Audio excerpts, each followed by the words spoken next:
The Senate will come to order. Senator Bowden. Mr. President, I impose a call of the Senate. The Senate is now under call.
Senator Murphy. Mr. President, I move that further proceedings under the roll call be dispensed with and the Sergeant at Arms be instructed to bring in the absent members. On that motion, all in favor say aye. All those opposed say no. The motion prevails. Members, will you be so kind as to stand?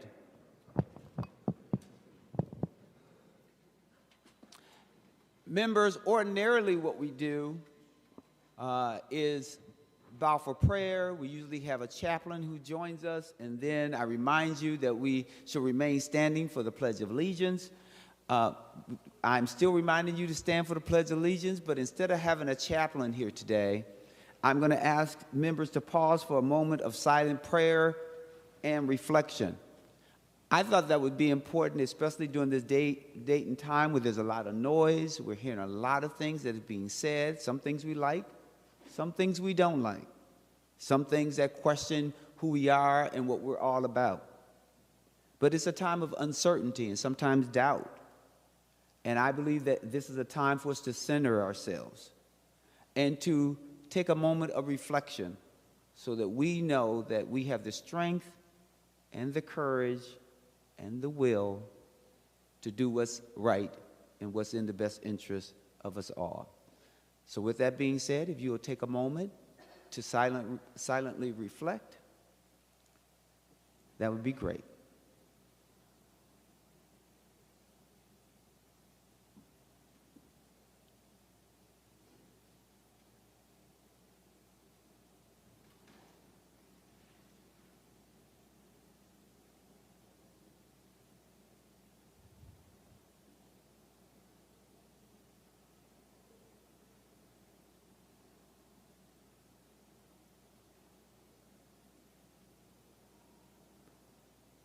Thank you, members, for taking that time. Now, if we would do the Pledge of Allegiance.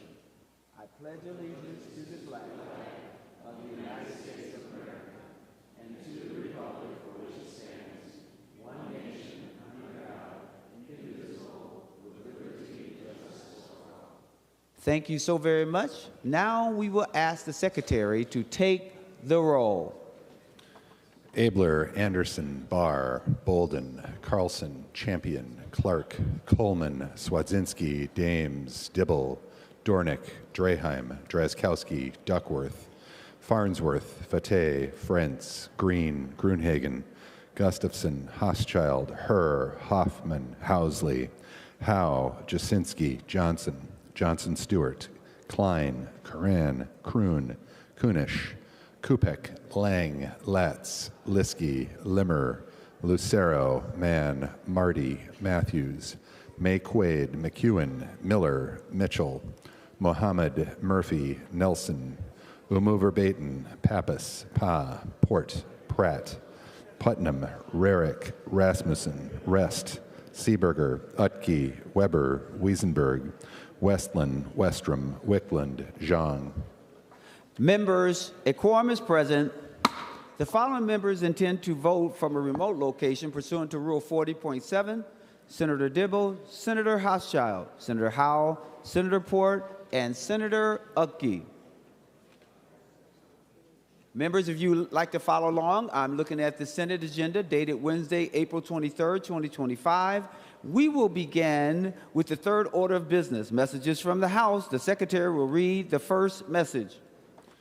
Mr. President, I have the honor to announce that the House has appointed a committee of 4 members of the House to act with a similar committee on the part of the Senate to escort the governor to the joint convention to be held in the House chamber on Wednesday, April 23, 2025, said joint convention to be convened at 6:45 p.m., and said message of the governor to be delivered at 7 o'clock p.m.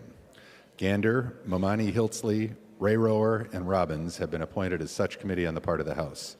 Members, Signed, Patrick Duffy Murphy, Chief Clerk, House of Representatives. Members, no action is required. The Secretary will read the next message. Mr. President, I have the honor to announce the passage by the House of the following House file herewith transmitted. House File Number 1090, signed Patrick Duffy Murphy, Chief Clerk, House of Representatives. Again, members, no action is required. We will continue at the fourth order of business, which is first reading of House bills. The House files is given its first reading and referred as indicated. Members, we will now proceed to the 8th order of business, which is the introduction and first reading of Senate bills. The bills listed on today's introduction calendar are given their first reading and referred as indicated. We will now proceed to the 9th order of business, which is motions and resolutions. We will adopt the author's motions as one motion. All in favor, say aye. All those opposed, say no. The motion prevails. I'll now call on some individual senators for a motion. We will now go to Senator Matthews, who I don't see. There, I see him. Senator Matthews.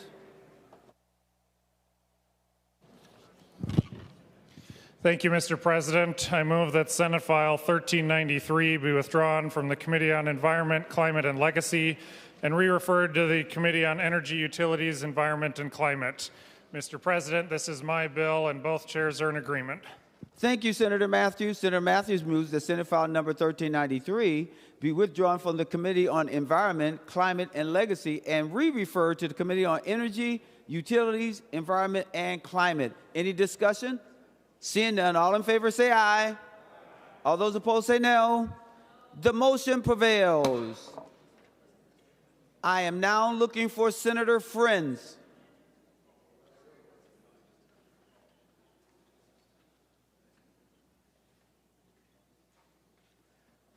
Senator Friends for a motion. Thank you, Mr. President.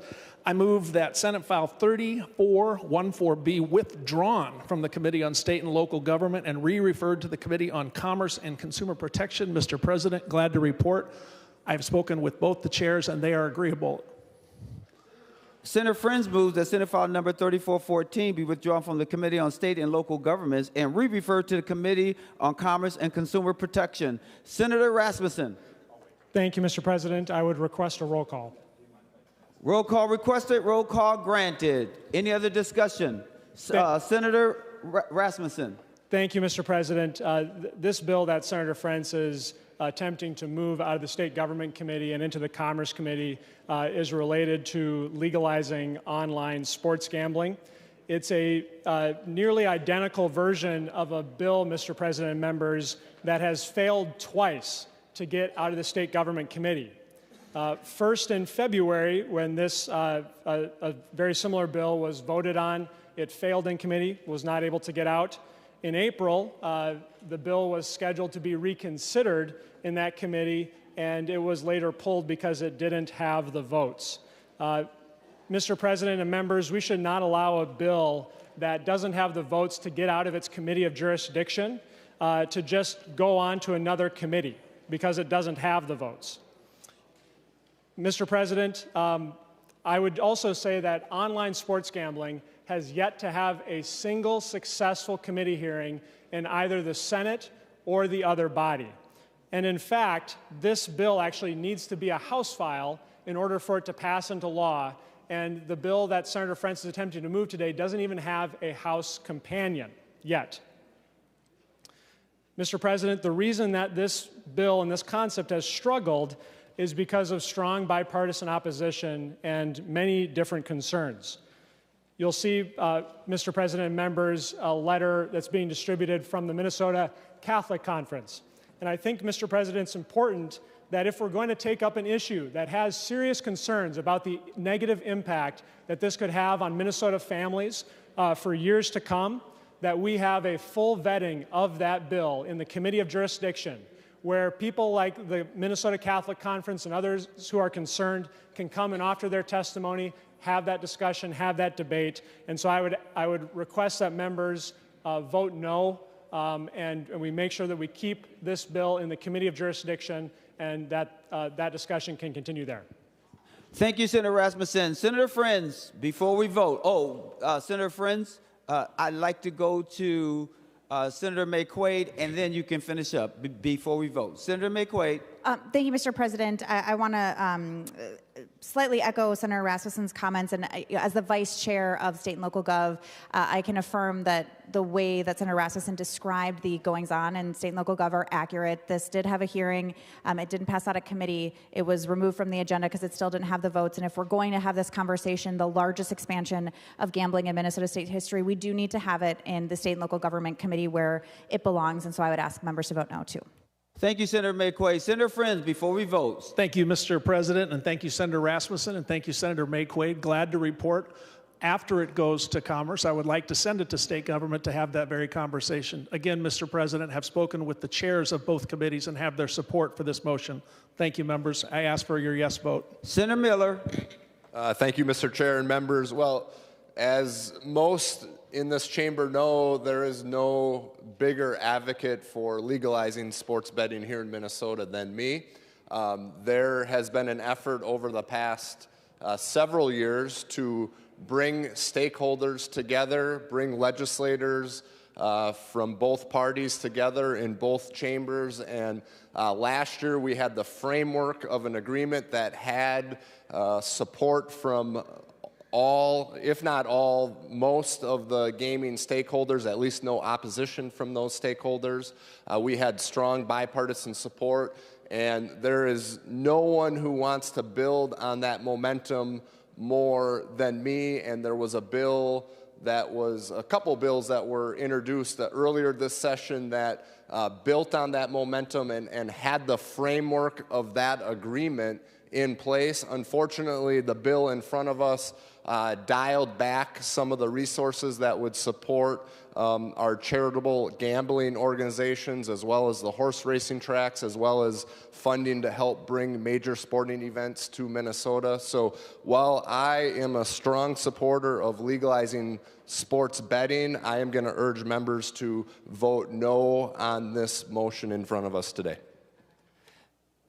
The Secretary, Senator Marty, I'm sorry, I didn't see you. Senator Marty. Yes, Mr. President, I wasn't going to speak on this, but I also urge members to reject this. We have less than a month to put together a budget, everything else, and this bill, the very similar bill, has not made it through state and local committee. This bill has not had hearings, anything else, and taking it out of the committee of primary jurisdiction, sending it to another one, I think is nothing more than a distraction at this time as we're trying to put together a budget. So I urge us not to accept the motion. Anyone else before I go on? Seeing none, the Secretary will take the roll on the Friends motion.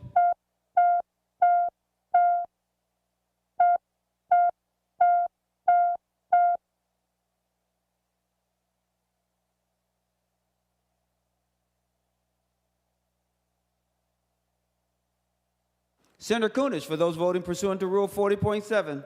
Mr. President, Senator Hauschild votes yes. Senator Hauschild votes aye. Senator Dibble votes no. Senator Dibble votes no. Senator Port votes no. Senator Port votes no. And Senator McEwen votes no. And Senator McEwen votes no.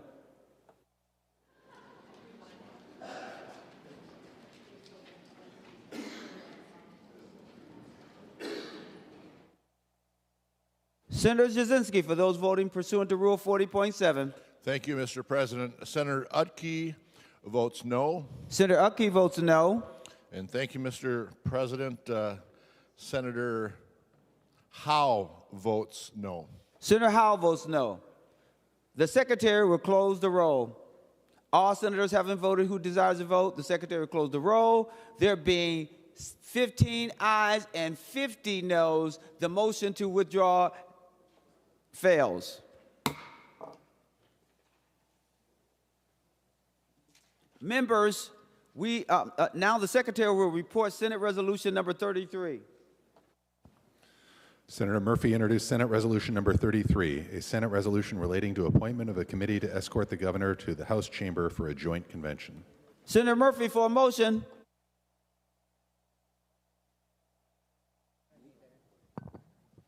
Mr. President, I move to adopt Senate Resolution number 33. To the resolution, Senator Murphy, please explain it. Thank you, members, and Senator Champion. Senate Resolution number 33 is relating to the appointment of a committee to escort the governor to the House chamber for a joint convention for the state of the state. Is there any discussion on the resolution? Senator Jaskowski. Mr. Chair, I ask for a roll call. Roll call, requested roll call granted. Seeing no further discussion, the Secretary will take the roll on the resolution.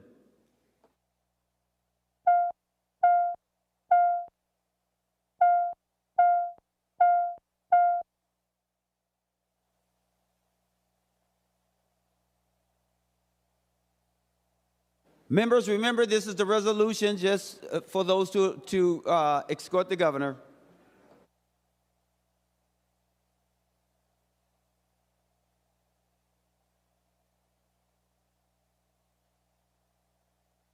Senator Kunesh, for those voting.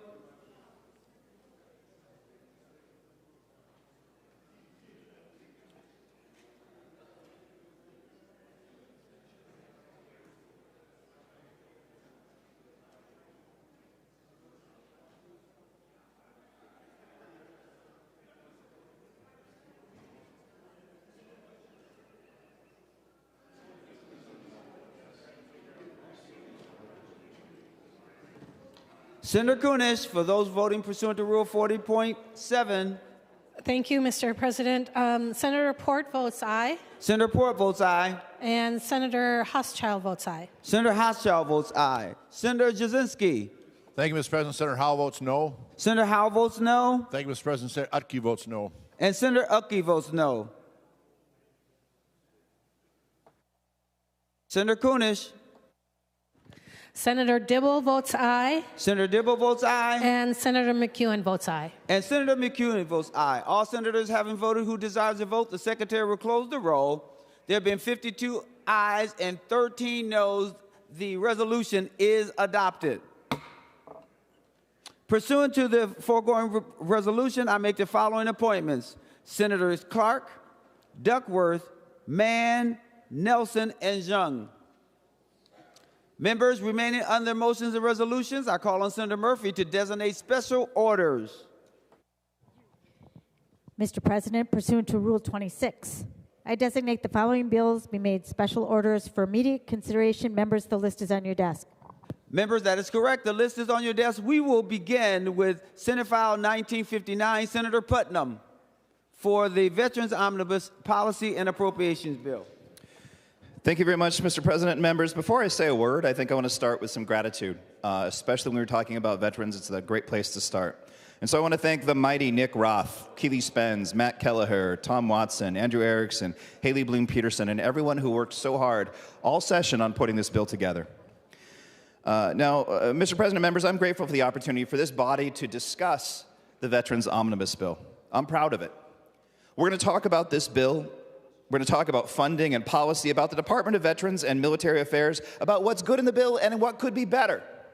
We're going to talk about all those things. But as we do, I hope we remember why we are talking, who we are talking for and about. This bill is about veterans, but it's also about respect. So I'd like to now briefly talk through this bill's most significant budgetary and policy provisions. In terms of budget, we provide $39 million to support our veterans' homes.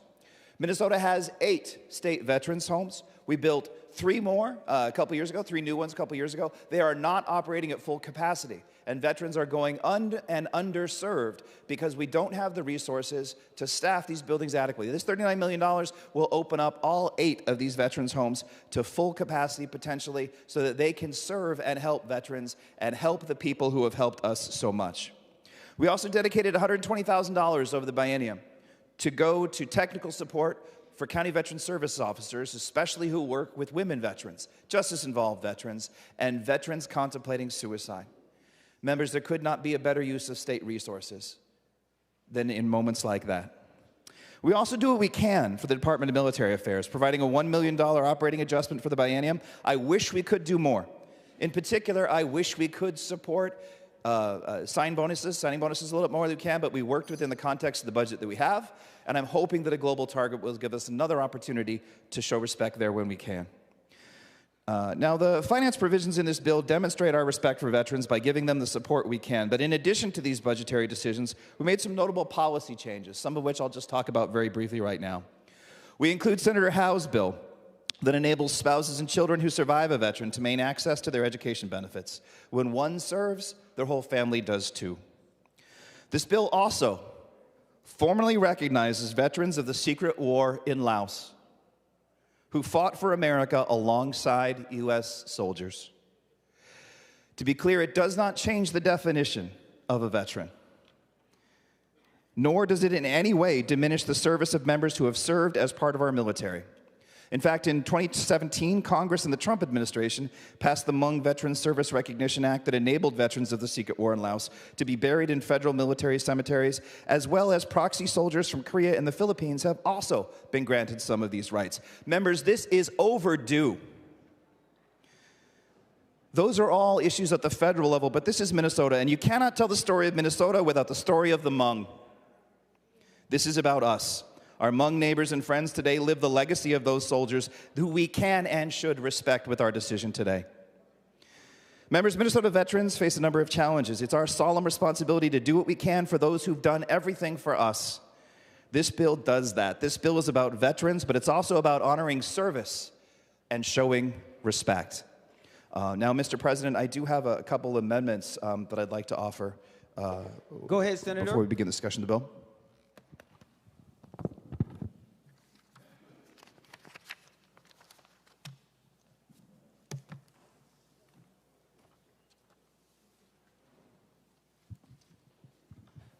Senator Putnam. Mr. President, I'd like to offer the A-17 amendment. Senator Putnam offers the A-17 amendment. The Secretary will report the A-17 amendment. Senator Putnam moves to amend Senate File Number 1959 as follows. Page 22, line 10, delete everything after the period and insert. This is the A-17 amendment. Senator Putnam to your A-17 amendment. Mr. President, members, the A-17 amendment is largely technical in nature and deals with the Gold and Blue Star Memorial plaque that will be at the Capitol Area Architecture and Planning Board commemorative works. This just tweaks a little bit of the rules to make that process more efficient. Any discussion on the A-17 amendment? Seeing none, all in favor of the A-17 amendment say aye. All those opposed say no. The motion prevails and the A-17 is amended. Members, we are now still on Senate File Number 1959, now as amended. Senator Putnam. Mr. President, I'd also like to offer the A-25 amendment, please. Senator Putnam offers the A-25 amendment. The Secretary will report the A-25 amendment. Senator Putnam moves to amend Senate File Number 1959 as follows. Page 14, delete Section 9. This is the A-25 amendment. Senator Putnam to your A-25 amendment. Mr. President, members, I want to take a moment to thank Senator Lang for being such a thoughtful and dedicated correspondent as we've talked about some of the issues in this bill. There is one issue in this bill that we still struggle with, and it's an important one, and it's about protecting veterans from those who would take advantage of them to essentially siphon off the benefits to which they are due. Members, I want to be perfectly clear. No penny that should go to a veteran should go to someone who helped them fill out the form. That's my commitment. But there are details and complexities within this issue that I think might need a little bit more time. So, Mr. President, members, what this amendment does is it removes the language about claim sharks that had been an issue of some consternation this session, giving us more time to talk about it a little bit more and come up with better resolution for the issue in the future. Any other discussion on the A-25? Senator Lang. Thank you, Mr. President. I appreciate Senator Putnam's, the conversations that we've had over the last few weeks and months when it leads to this issue. We're 90% together on this one. We want to protect our vets from claim sharks. This is something that, as we all go through the retirement process, this is important to each and every one of us. I think any vet that sits in the chamber today would agree with me. At the end of the day, I think we're going to do what's right for vets, and I appreciate this amendment, and I appreciate support on it. Thank you. Any other discussion on the A-25? Seeing none, all in favor say aye. All those opposed say no. The motion prevails and the A-25 is adopted. Members, we are now still on Senate File Number 1959 as amended. Any other discussions or amendments? The Secretary will give the bill its third reading. Senate File Number 1959, a bill for an act relating to state government, establishing a budget for the Department of Military Affairs and the Department of Veterans Affairs. Third reading. Any other discussion? Seeing none, the Secretary will take the roll.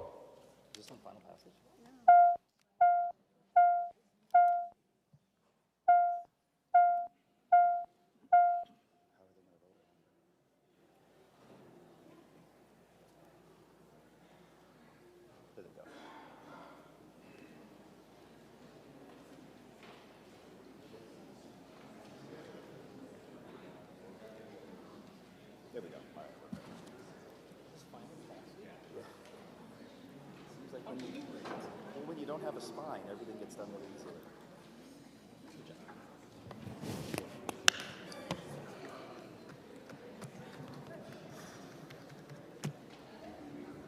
Senator Kunesh, for those voting pursuant to Rule 40.7.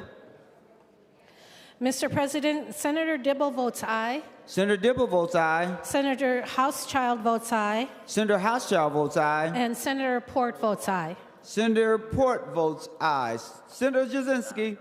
Thank you, Mr. President. Senator Howe votes aye. Senator Howe votes aye. Senator Utke votes aye. Senator Upke votes aye. All senators having voted who desires to vote, the secretary will close the roll. There have been 65 ayes and 0 nays. The bill is passed and its title agreed to. Members, we will now go to Senate file number 2617. Senator Klein, this is the Omnibus Commerce and Consumer Protection Policy and Appropriations Bill. Just for clarity, is Senate file number 2216. 2216. Senator Klein.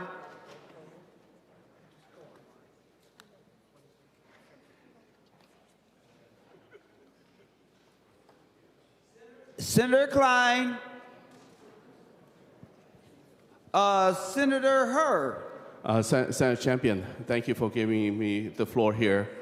Being that we just passed the Senator Putnam's bill rather quickly, and so we have an audience in the gallery who are the member of SGU who served this country well during the secret war in Laos. I just want us to have a short recess, or however we conduct it, to give them a applaud or a salute. Thank you, Mr. President. Thank you, Senator Hurd. During session, we cannot do any applause or any salutes on the floor.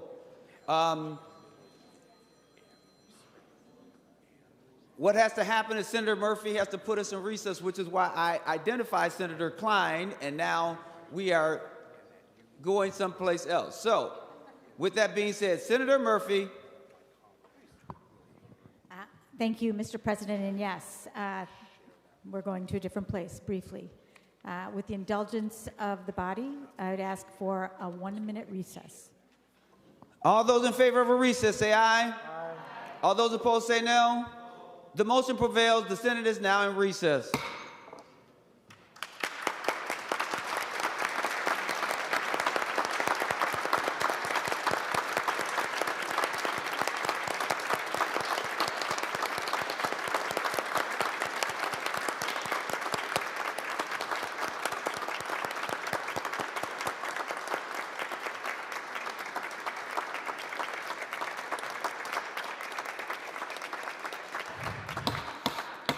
The Senate will come to order.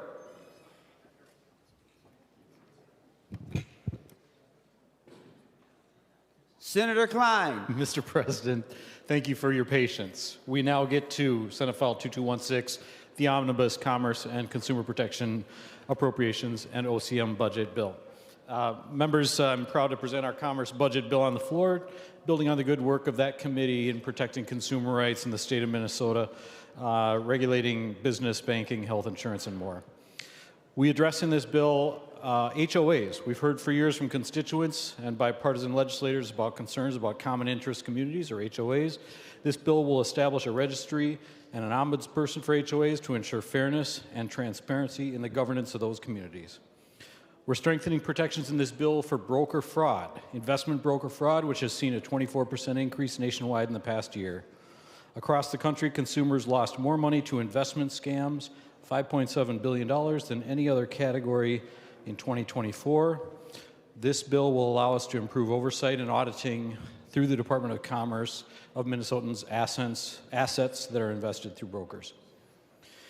Members, we're protecting Minnesotan, especially children, from nitrous oxide this year. Senator Duckworth brought forward a good idea to ban those from our retail operations, which children were using for huffing, and they will no longer be legal in the state of Minnesota if Senate File 2216 is passed. Members, we're providing free water at entertainment events in this bill. We've heard through several constituents that at large events, often crowded, sometimes in excess heat, the only option for water will be bottled water at $10 a bottle. We worked with stakeholders, venue owners, and colleagues to strike the right balance to ensure that people can have access to the basic public health need of water. Venues do have the option to provide water at no cost, like in disposable cups and a bubbler. They can allow attendees to bring in a factory sealed bottle of water, or they can permit empty bottles that can be filled at no cost. Venues do have the right in this language to prohibit certain types and sizes of water bottles to protect the safety of performers and entertainers. Members, there's a few other provisions in the bill. We're streamlining the 62J mandate evaluation process to allow freshman legislators to introduce mandates. We're ensuring that the Office of Cannabis Management has a successful launch. We've exempted snowmobiles and other vehicles from the PFAS provisions that define juvenile products.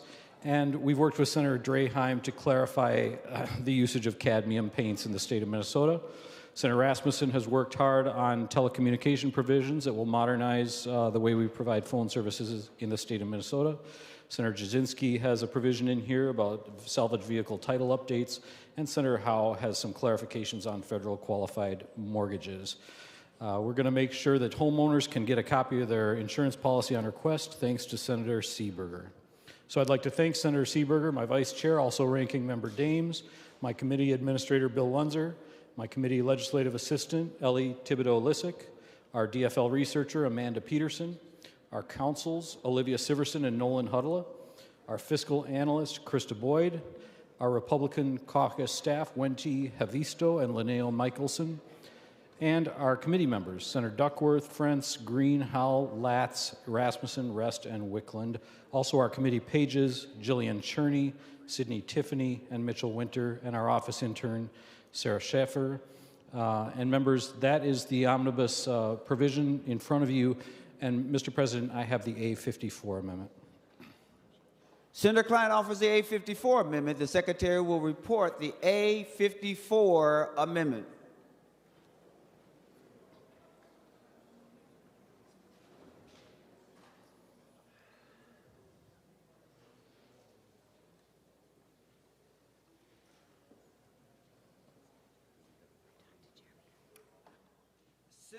Senator Klein, do you have a different one? We're having some difficulty locating the A54.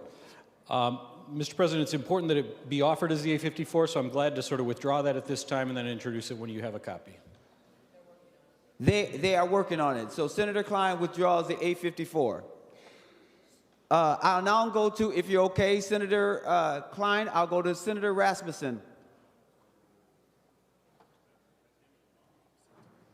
Thank you, Mr. President. I would offer the A47.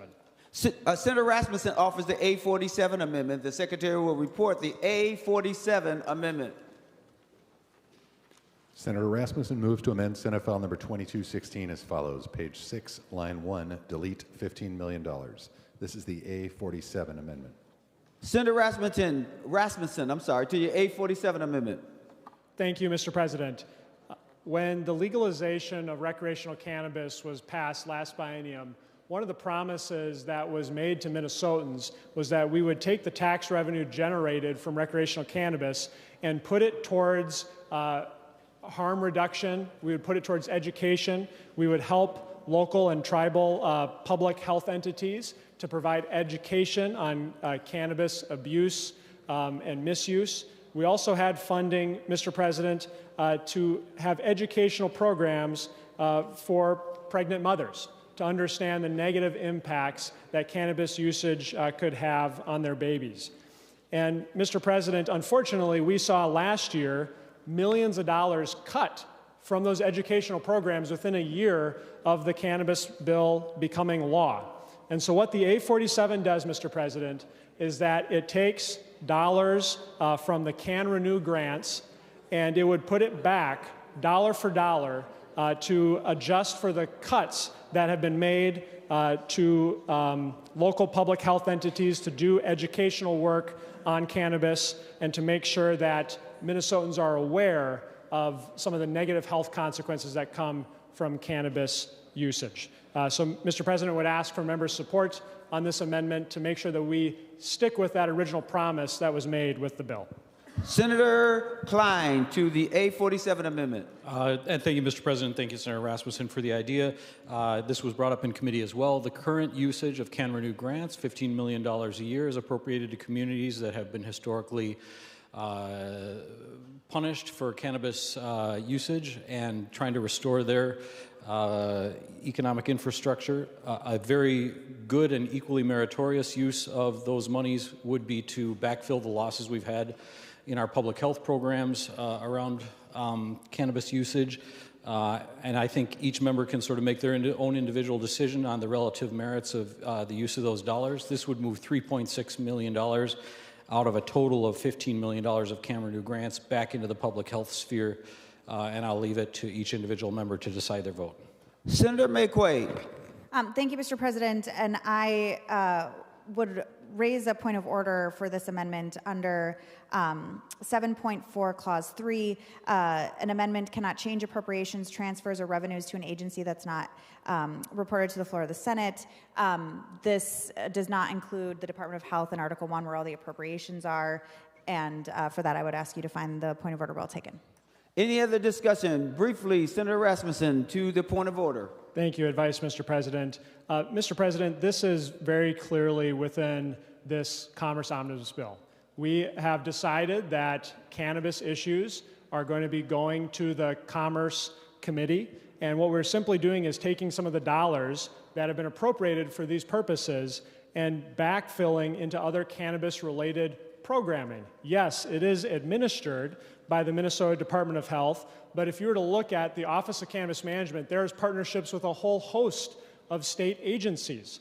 And so, Mr. President, this keeps the bill within balance. It doesn't violate any Senate rules or budget targets. And this is what we do with appropriations bills. We look at the dollars that have been appropriated, and this body gets to decide on how they want those dollars spent. And so, Mr. President, I would ask that you find the point of order not well taken. This is well within the scope of the bill, and we can vote and discuss it on its merits. Members, the point of order is well taken. Mr. President? Senator Rasmussen. Thank you, Mr. President. I would appeal the ruling of the President and request a roll call. Roll call requested, roll call granted. Members, a green vote upholds the ruling of the President, a red vote goes against the ruling of the President. The Secretary will take the roll.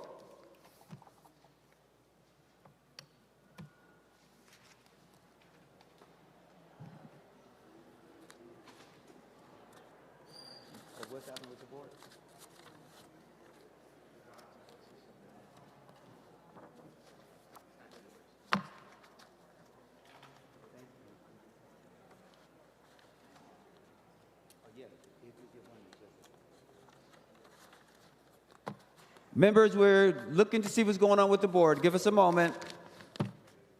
They're ready. Here we go. Vote. Remember, we are voting on the you appealing the decision of the President. A green vote supports the ruling of the President, and a red goes against the ruling of the President. Thank you.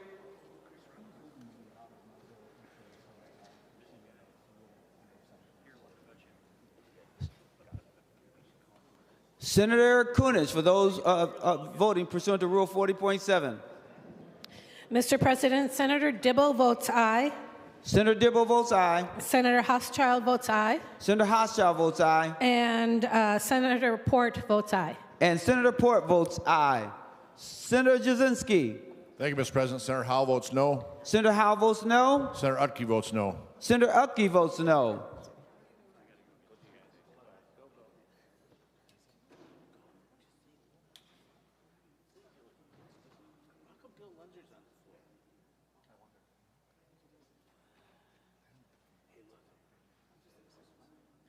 Members, if you wait just a minute or two, we're waiting for some others who said they're coming to vote.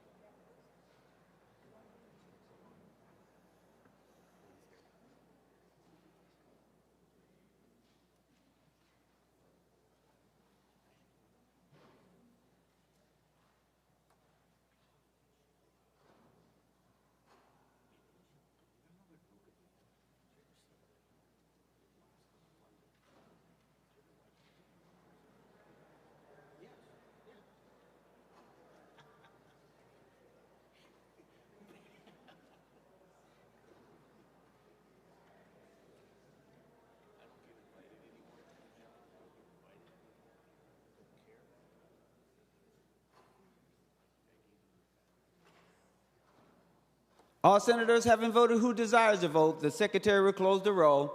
There have been 34 ayes and 30 noes. The decision of the president is upheld. Senator Rasmussen for your next amendment. Thank you, Mr. President. And I guess, unfortunately, we see yet again that when our state is facing a $6 billion deficit, that we're going to prioritize grants that are ill-defined, that could go to for-profit businesses, nonprofits, over public health, over dollars that would have gone to local public health to help them educate Minnesotans on the negative impacts of cannabis usage. There were promises that were made, Mr. President, with the original cannabis bill, and it did not take long for those promises to be broken. I would say, Mr. President, that it's remarkable how OCM has been able to attract detractors from across the spectrum when you think about cannabis. Whether it's proponents or opponents, we have seen the Office of Cannabis Management not be able to do their job. And so now, in this bill, we're entrusting them with $30 million a biennium for some grant program that they are working to establish that we hope will do good work, but we don't know. And we decided today as a body that we're not going to continue to fund the public health initiatives that local public health agencies already have set up.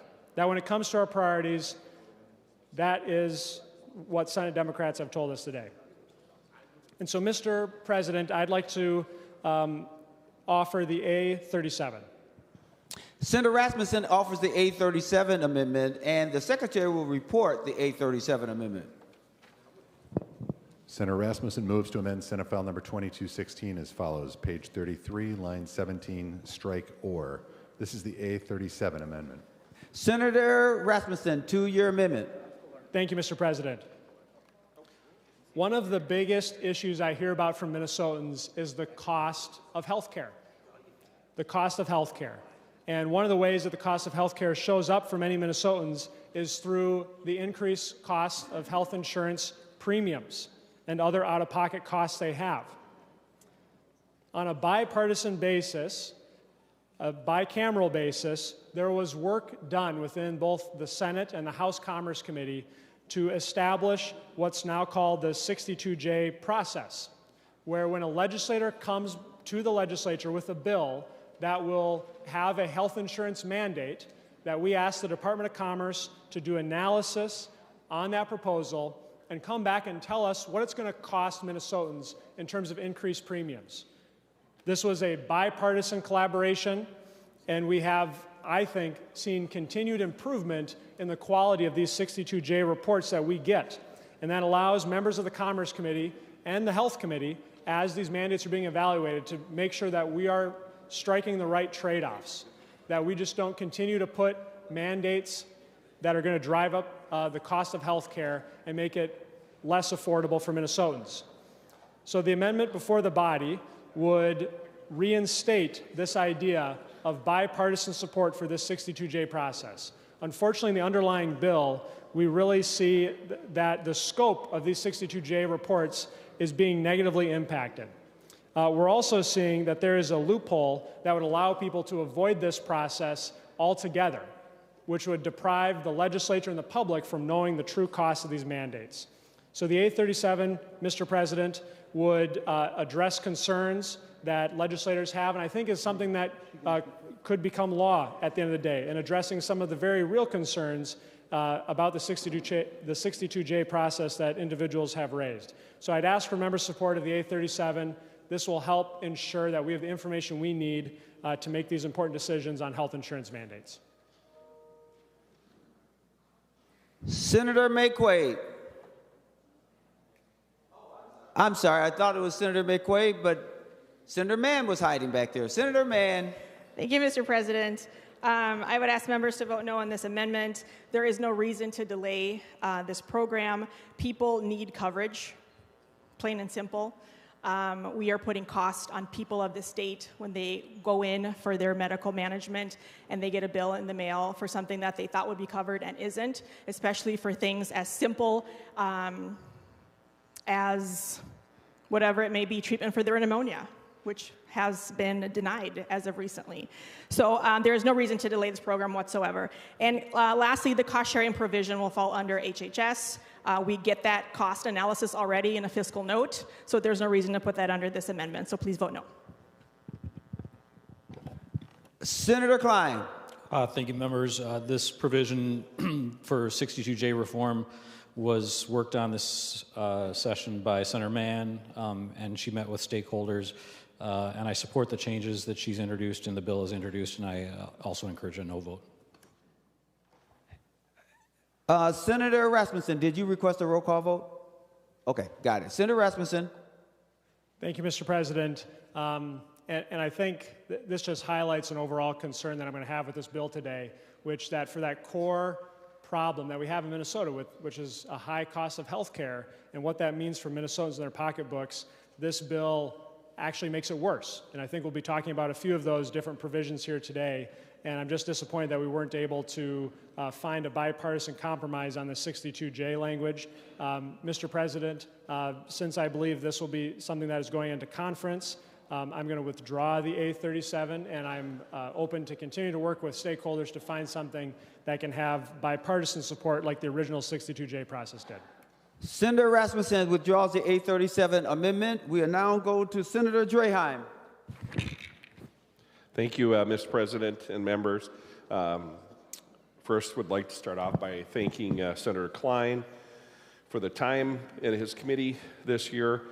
I do appreciate it, and have a couple provisions that I worked on in the bill. And I think one of the provisions, Mr. President, need to be adjusted a little bit. And that has to do with one of the segments of the population that I think we're really being hard on this year, and that's our seniors. With the shifts from the governor to our long-term care facilities, really affect those seniors. A lot of them are on fixed income.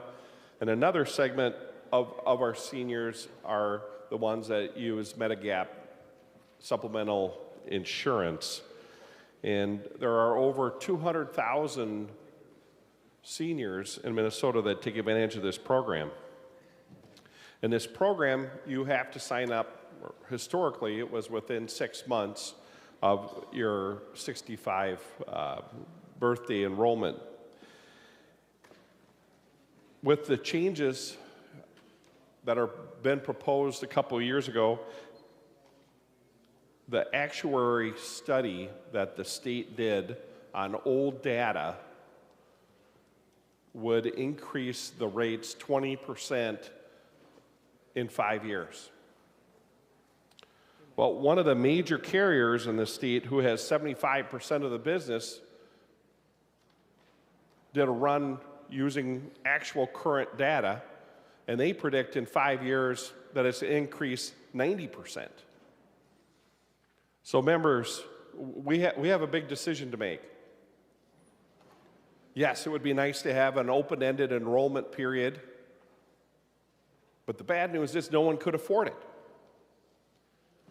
So do we want our seniors, many of who are on fixed income, to be able to get their Medicare, Medigap insurance at an affordable rate?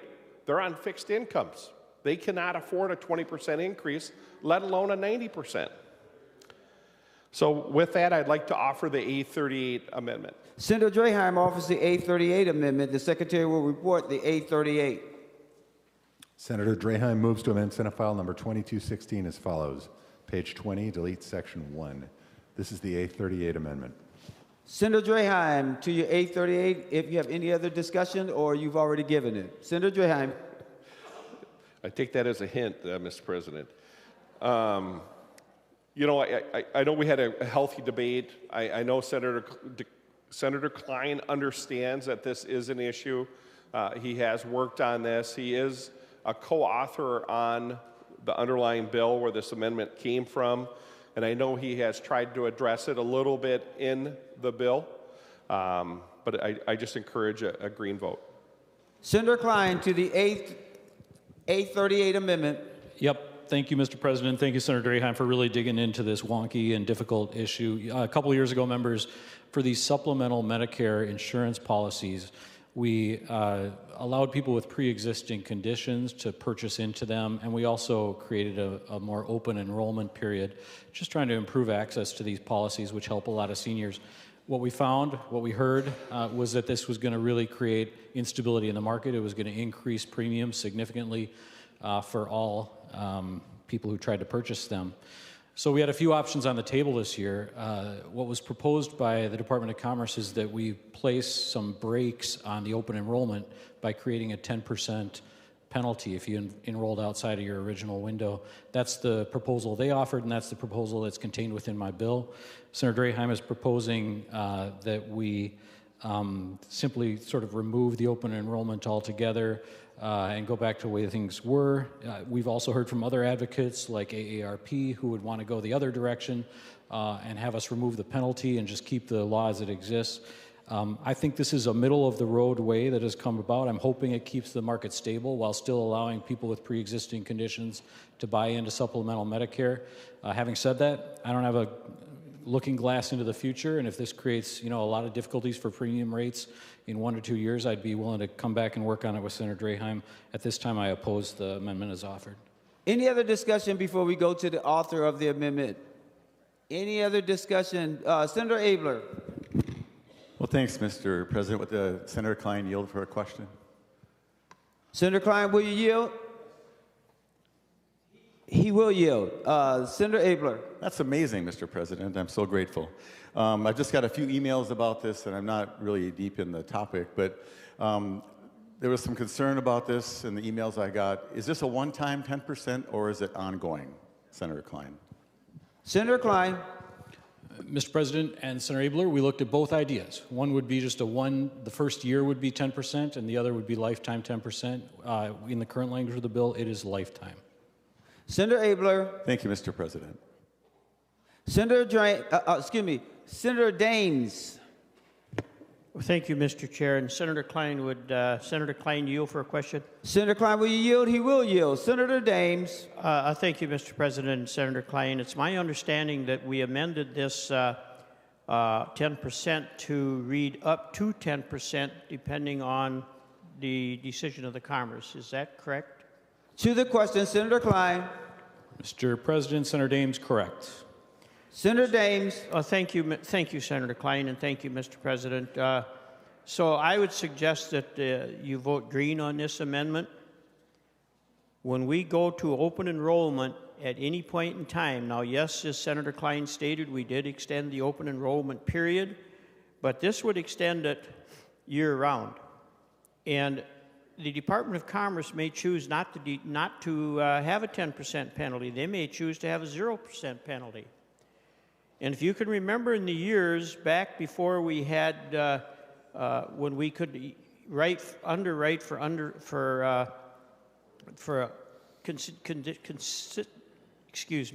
we could underwrite for existing conditions, we had open enrollment.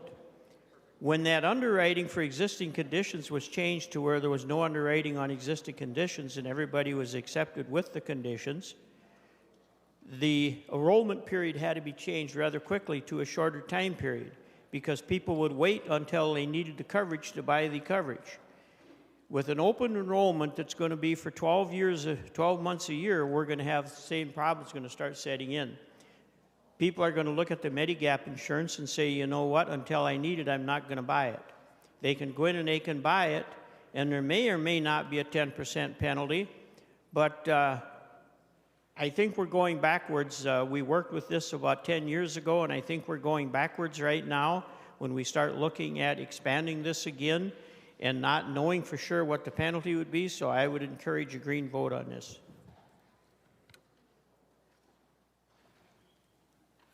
Senator Gruenhagen, it's my understanding you want to be recognized before we go to the author. Yeah, I'd rise in support of Senator Draheim's amendment. I've worked with, well, as I mentioned, in my agency, we probably have between 350 and 400 Medicare supplements, many of them Medigap policies. And one of the things to reference is the fact that when we went to Obamacare and open enrollment and MNsure, they limited the times you could make changes, okay? And even under Medicare, the Part D drug plan, which is open enrollment also, they limit the time. The reason is because of the adverse selection that happens, and I happen to agree with Blue Cross. I've worked with them for probably 25, 30 years, and their estimates of premium increases have tended to be very accurate from one year to the next. So when they're saying the premiums are going to go up 90% in the next 5 years, I have very little reason to doubt if we don't put this amendment on. And that is going to be a tremendous hardship to our seniors, many of whom are on fixed incomes and are doing their best to provide some health care for themselves with a Medicare or Medigap Medicare supplement. So please think through the ramifications that we've already seen in the private market and why they limited enrollment changes and options to a few months versus year-round. This is a big step in the wrong direction. Thank you, Mr. President. Any other discussion before we go to the author of the amendment? Senator Draheim. Thank you, Mr. President, and thank you, members, for the discussion. You know, once again, we have to decide, is it more important to have open enrollment 365 days a year, or something that's affordable? And you know, this is the population that's most likely to be on a fixed income. So I am very concerned about all our health care from the providers that I have talked to. They're expecting double-digit increase in our health plans. So I am very fearful, but I understand and had a lot of discussion with Senator Klein, and he understands the issue, and we'll continue to work on it. So with that, I will withdraw the A38. Thank you. Senator Draheim withdraws the A38 amendment. I'm going back to Senator Klein from an earlier desire to do an amendment. Senator Klein. Mr. President, I offer the A54. Senator Klein offers the A54. The Secretary will report the A54 amendment. Senator Klein moved to amend Senate File number 2216 as follows. Page 6 after line 18, insert. This is the A54 amendment. Senator Klein to your A54 amendment. Yeah, members, apologize for asking your indulgence on this. This is an amendment that we should have added on in finance. Essentially, the Office of Cannabis Management has carryover funds from the last biennium that they will use now as they are finally ramping out licensure, admissions, and so forth. They'd like to take the $6 million and carry forward from the last biennium and have it available for use in the next biennium. I have the approval of the finance chair on this. We had a little difficulty getting it ready for amendment in finance, so it wasn't done there, and I'm asking you to add it on in the floor. Any other discussion on the A54 amendment? Senator Pratt. Thank you, Mr. President. Would Senator Klein yield for a question? Senator Klein, will you yield? He will yield. Senator Pratt. Thank you, Mr. President. Senator Klein, what's causing this excess monies to be that you want extended? Senator Klein to the question. Mr. President, Senator Pratt, I believe, in my understanding, is that it's through essentially a delay in the operations of the Office of Cannabis Management. So some of the operations they would have anticipated doing in 2025, they will now be doing a little later. Senator Pratt. Thank you, Mr. President. And would Senator Klein yield for another question? Senator Klein will yield. He will yield. Senator Pratt. Thank you, Mr. President. And Senator Klein, you're funding the Office of Cannabis Management in this bill already, aren't you? Senator Klein to the question. Yes. Senator Pratt. Thank you, Mr. President. And if Senator Klein would yield for one more question? Senator Klein said he will yield to another question. Senator Pratt. Thank you, Mr. President. Senator Klein, can you tell me what would happen to these funds if they weren't extended? Senator Klein.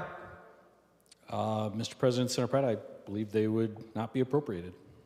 Senator Pratt. Thank you, Mr. President. Well, Senator Klein, I believe that what would happen is the funds would expire and cancel back to the general fund. Mr. President, you know, this probably should have been discussed in finance, but we've had an absolutely awful rollout with the Office of Cannabis Management. We are far behind what other states have been able to do in rolling out rules and regulations and licenses, and I can tell you that while I didn't vote for the bill, hearing from people who want to be in this business, all the trouble that they're having. In fact, we don't even have a commissioner named, and the one commissioner we had was found to have violated the laws that we had put in place previously. We're facing a $3 billion structural deficit, and while $6 million isn't a lot, like my dad used to say, every bucket of water starts with a drop. And so, Mr. President, I would ask that we vote against the Klein amendment, that we allow these funds to cancel back to the general fund. Senator Krohn. Thank you, Mr. President. I request a roll call. Roll call requested, roll call granted.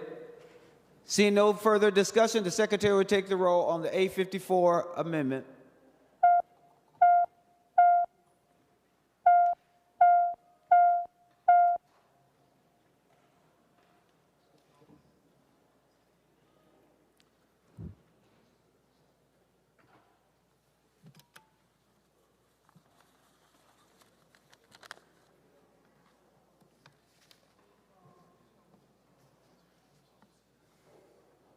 Senator Kunich, for those voting pursuant to Rule 40.7.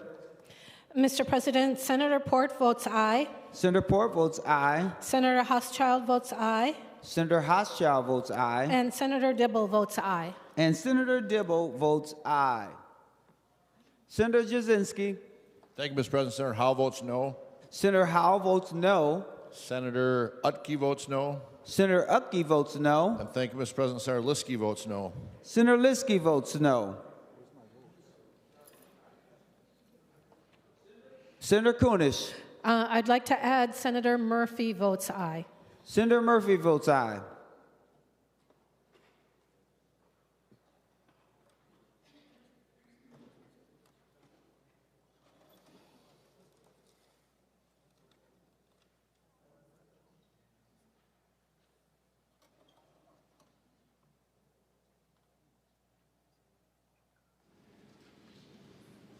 All senators having voted who desires to vote, the Secretary will close the roll. There have been 33 ayes and 30 noes. The A54 amendment is adopted.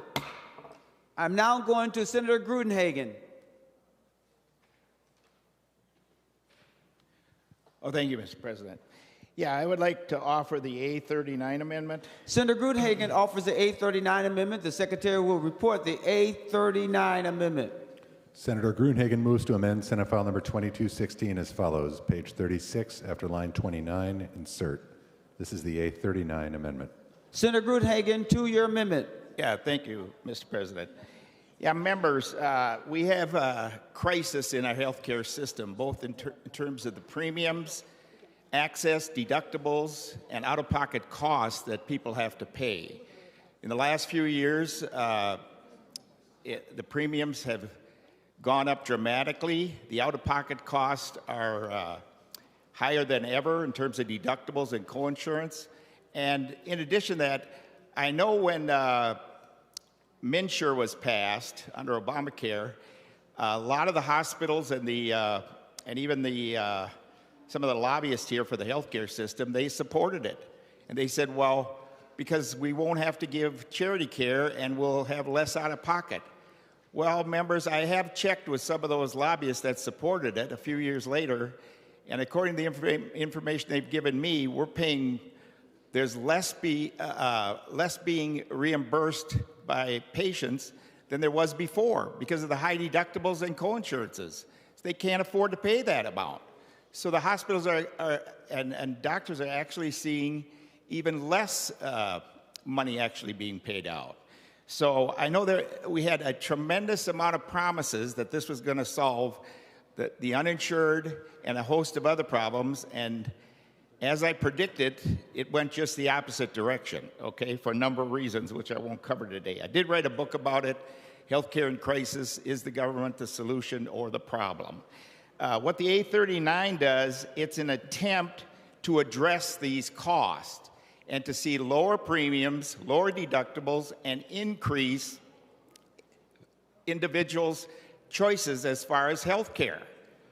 Members, so it basically negates networks. It also does some modification of pre-certification, but here's some of the statistics I'll just share with you as to why something like this is necessary. If you do your research, you're going to find that of your premium dollars for health insurance, over 40% of those premium dollars go for bureaucracy. Bureaucracy in the hospital, in the insurance companies, and in the state and federal government.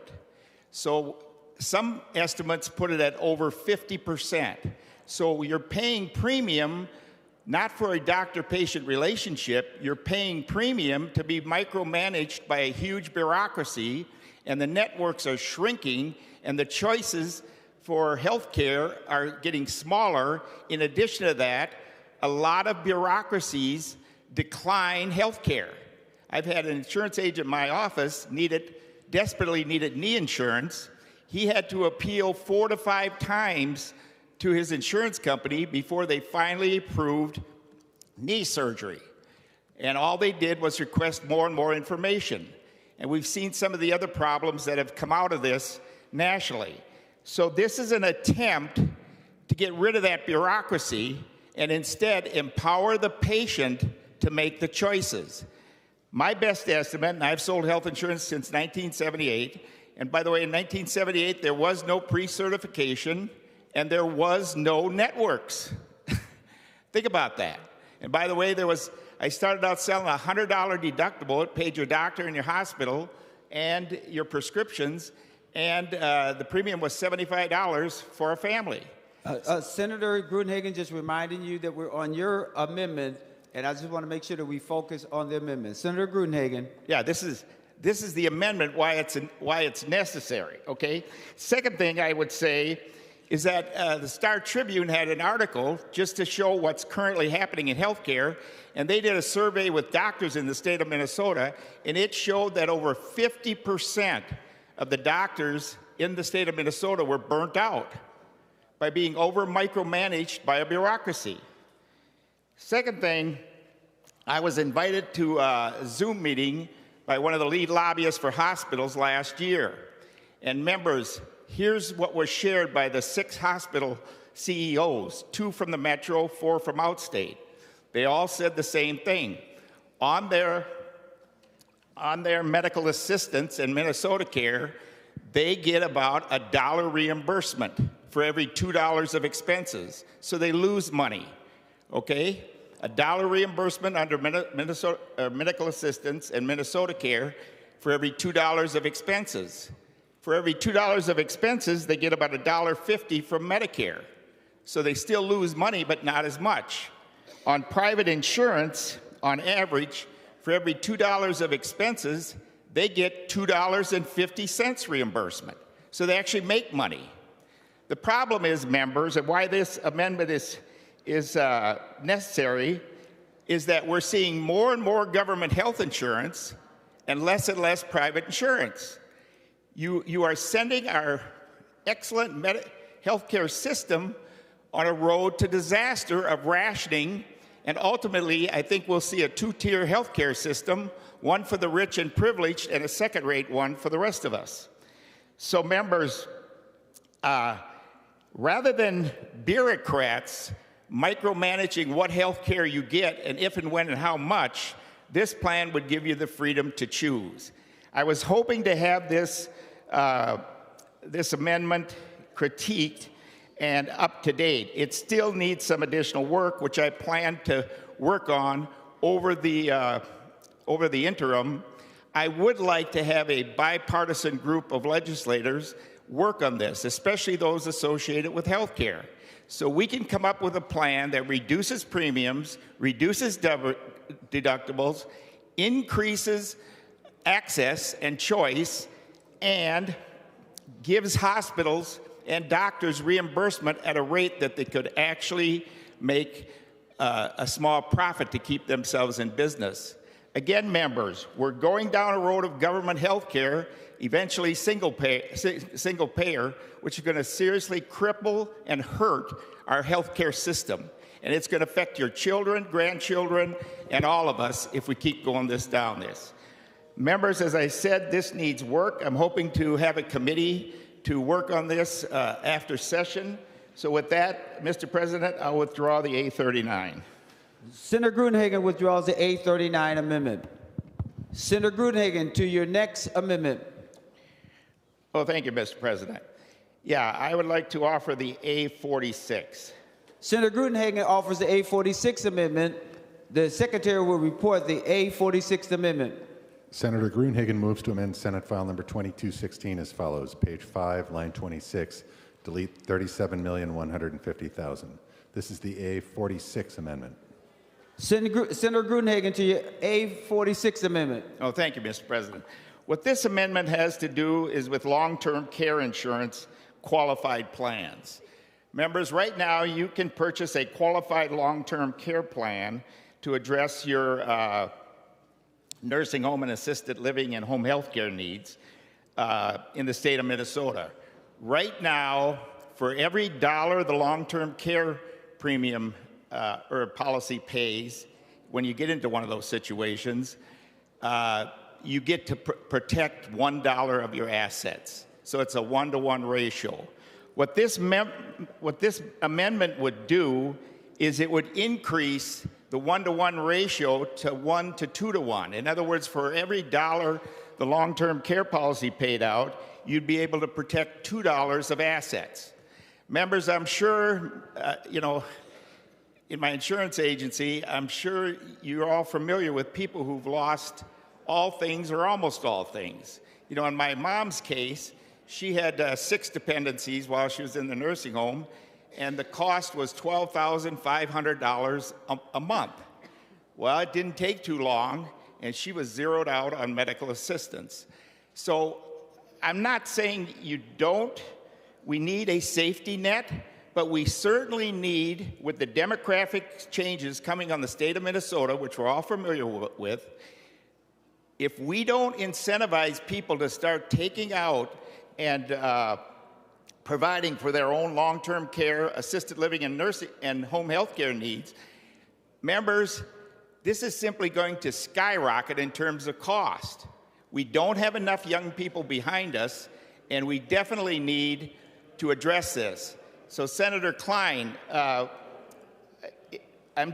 whether or not you'd accept this amendment, I hope that you would, in conference committee, try to address ways to incentivize people to purchase their own long-term care policies. That can be done in a number of different ways, through the tax code, through something like this.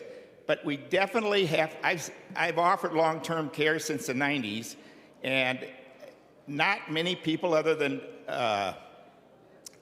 ones who are very financially well off tend to afford it. So we need to help those middle-income people, many of whom will experience those types of needs, to be able to help care for their own health care. You know, I know that people would say, well, there's a cost to this amendment, but the thing is, look at the money. If people took care of their own long-term care, home health care, and assisted living needs, think of the money that you would save on medical assistance. If we had dynamic scoring, you could take that into consideration. But anyway, members, I'd encourage a green vote on the amendment. Thank you, Mr. President. Senator Klein. Thank you, Mr. President, and thank you, Senator Gruenhagen, for year after year coming forward with real solutions to try to lower costs for health care for people in Minnesota. It's a problem that we all have to wrestle with. I appreciate that you're creative. Thank you for offering, but then withdrawing the original bill. This one is worth some consideration. Long-term care is an essential need of Minnesotans, and it's being priced out for most people. Unfortunately, Mr. President, I do raise a point of order under Rule 7.4, subsection 3. This creates an appropriation to the Department of Human Services, which is not subject to this bill.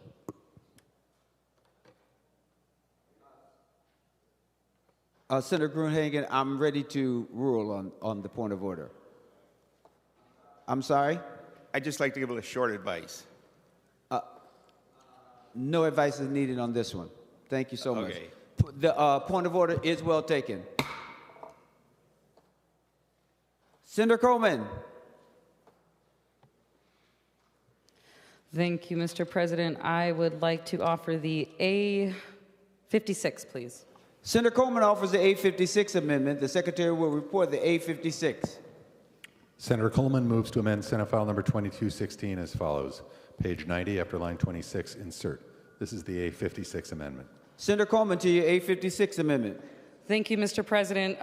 Members, my intention is to eventually withdraw this amendment, but I wanted to have a little conversation first.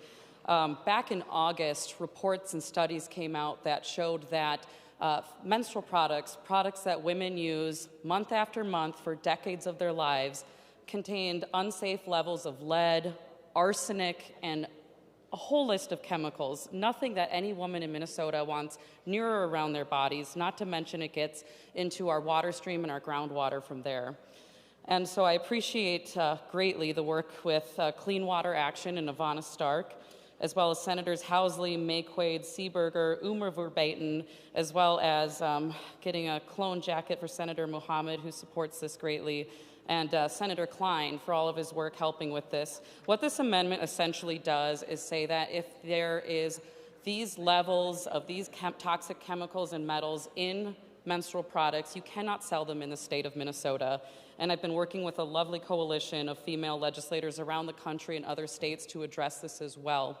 And what we're finding is the problem we're coming up against is if we try to piecemeal this, we're going to end up just seeing these products not available in select states around the country. And so I want every legislator in this body, and if you're listening in the House, this goes for you too, we are working on a large letter going to Secretary Kennedy, the FDA, and the EPA, and bipartisan group of female legislators around the country are signing on to this letter, asking them to take a look at this issue and saying that these toxic chemicals and harmful metals have no place near women's bodies. So if you would like to sign on to that letter, I would appreciate you reaching out to my office and I'll get you a copy. I will withdraw that amendment, Mr. President. I have one more after that. Senator Coleman withdraws the A56 amendment. Senator Coleman to your next amendment. Thank you, Mr. President. I'd like to offer the A43. Senator Coleman offers the A43. We will ask the Secretary to report the A43 amendment. Senator Coleman moves to amend Senate File Number 2216 as follows. Page 90 after line 26, insert. This is the A43 amendment. Senator Coleman to your A43. Thank you, Mr. President. Members, to take a step in the right direction on this critical issue for women's health, I am offering the A43, which is a labeling requirement. This is passed in a couple of other states around the country and is moving through other legislatures as we speak. What this does is say if a manufacturer of a menstrual product is sold in the state of Minnesota and intentionally adds these synthetic ingredients, they must disclose it on the label. Once I started talking and posting about this, so many women reached out wanting to read these studies saying, I had absolutely no idea that this was going into my body and into our water streams, and I want to know more. I believe this is I'm hoping a friendly amendment since we've discussed it before.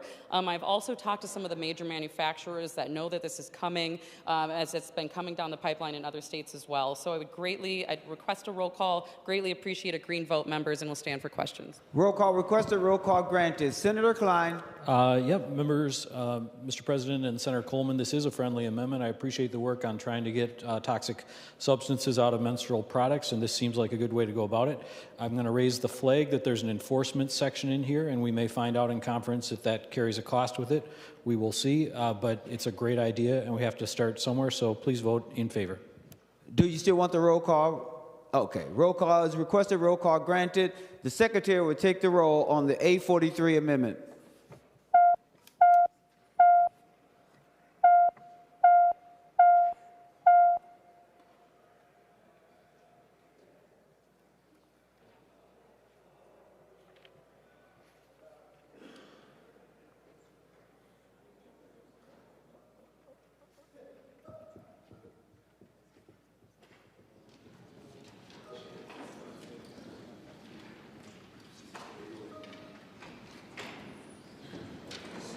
Senator Kunis, for those voting pursuant to Rule 40.7.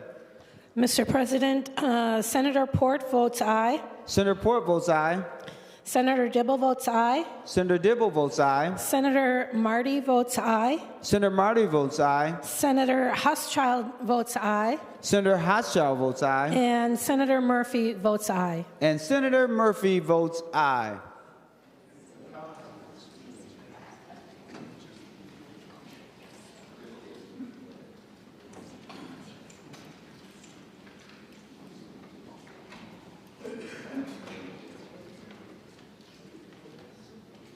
Senator Jasinski, for those voting pursuant to Rule 40.7. Thank you, Mr. President. Senator Howell votes aye. Senator Howell votes aye. Senator Utke votes aye. Senator Utke votes aye. And thank you, Mr. President. Senator Liskey votes aye. And Senator Liskey votes aye.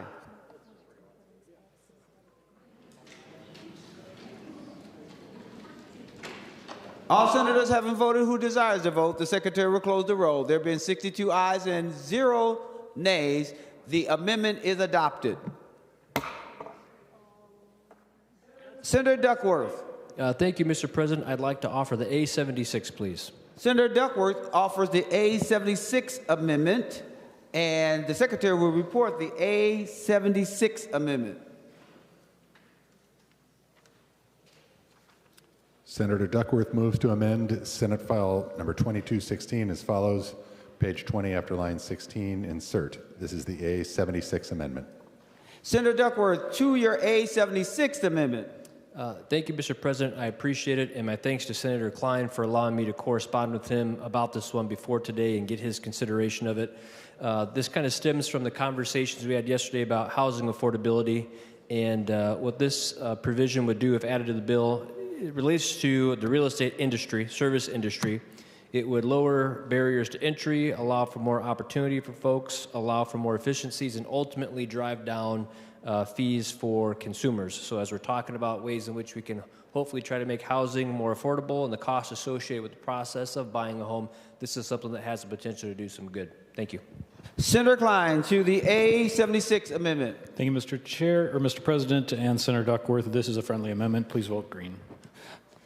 All in favor of the A76 amendment, say aye. All those opposed, say no. The motion prevails and the A76 is adopted.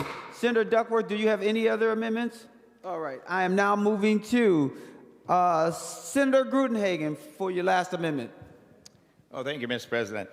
Yeah, you know, one of the things I noticed about the bill is that we increase funding for the Office of Cannabis Management, about 1.6%. And in a year where we're facing a $6 billion deficit, and we're looking at reducing students, nursing homes, disabled, and a host of other critical needs, we turn around to the Office of Cannabis Management, and we increase their funding, 1.6%. So with that, I'd like to offer the A49. Senator Grudenhagen offers the A49 amendment. The secretary will report the A49 amendment. Senator Grudenhagen moves to amend Senate File number 2216 as follows. Page 5, line 26, delete $37,150,000. This is the A49 amendment. Senator Grudenhagen, to your A49 amendment. Oh, thank you, Mr. President. Yeah, what this would do, it would reduce spending in 26-27 of $724,000, and in 28-29, it would reduce spending at the Office of Cannabis Management of $1.12 million. So we're pretty much talking $2 million. If we applied that money, let's just say to a nursing home, we could double that money with a federal match and actually help our nursing homes rather than reduce it, or the disabled, or students, or a host of other things. So I just don't see, Mr. President and Senator Klein, why we should give them an increase when we're making reductions for our Minnesota citizens in critical areas of care and service in the state of Minnesota. So I hope you'd see this as a friendly amendment, and Members, I would certainly appreciate support on this and appreciate Senator Klein's perspective on it. Thank you, Mr. Senator Klein to the A49 amendment. Thank you, members. The amendment in front of us would delete the operating adjustment for the Office of Cannabis Management. I recommend a no vote. Members are free to vote their conscience. Senator Grutenhagen, final statement before we go forward. And you're not asking for a roll call, is that correct? No, I have roll call. Roll call requested, roll call granted. The reason I'm saying roll call is because, look it, we have the contrast of our nursing homes, our students, our disabled, are receiving reductions. And instead, we're going to increase funding to the Office of Cannabis Management? I'm sorry. That doesn't, I mean, that is misplaced priorities, to say the least. The other thing is, again, if we put it into a nursing home funding, you would actually get a match from the federal government. So the $2 million could become $4 million. And again, I lost 2 nursing homes in my district in the last few years. So members, I appreciate a green vote on this amendment. Thank you, Mr. President. The Secretary will take the roll on the A49 amendment.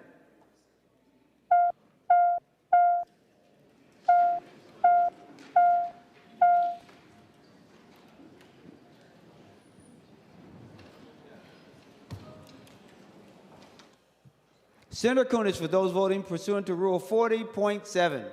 Mr. President, Senator Dibble votes no. Senator Dibble votes no. Senator Hauschild votes no. Senator Hauschild votes no. Senator Port votes no. Senator Port votes no. Senator Murphy votes no. Senator Murphy votes no. And Senator Marty votes no. And Senator Marty votes no.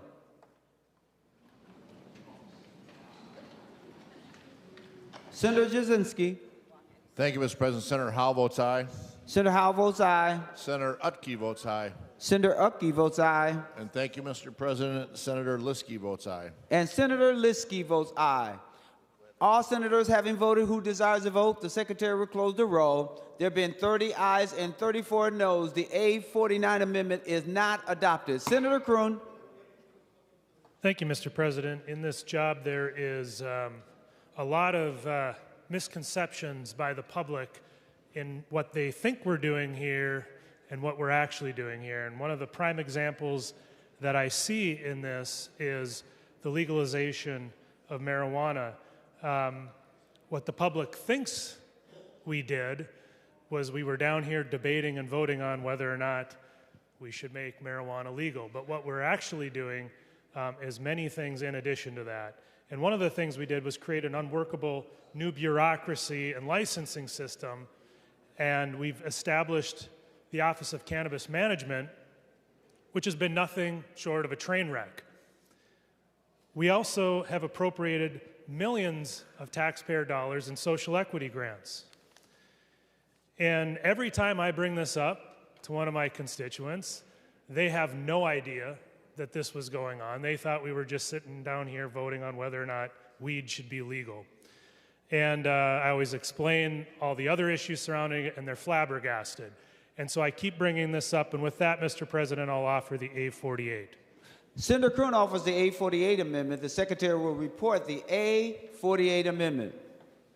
Senator Kroon moves to amend Senate File Number 2216 as follows. Page 5, line 26, delete $37,150,000. This is the A48 amendment.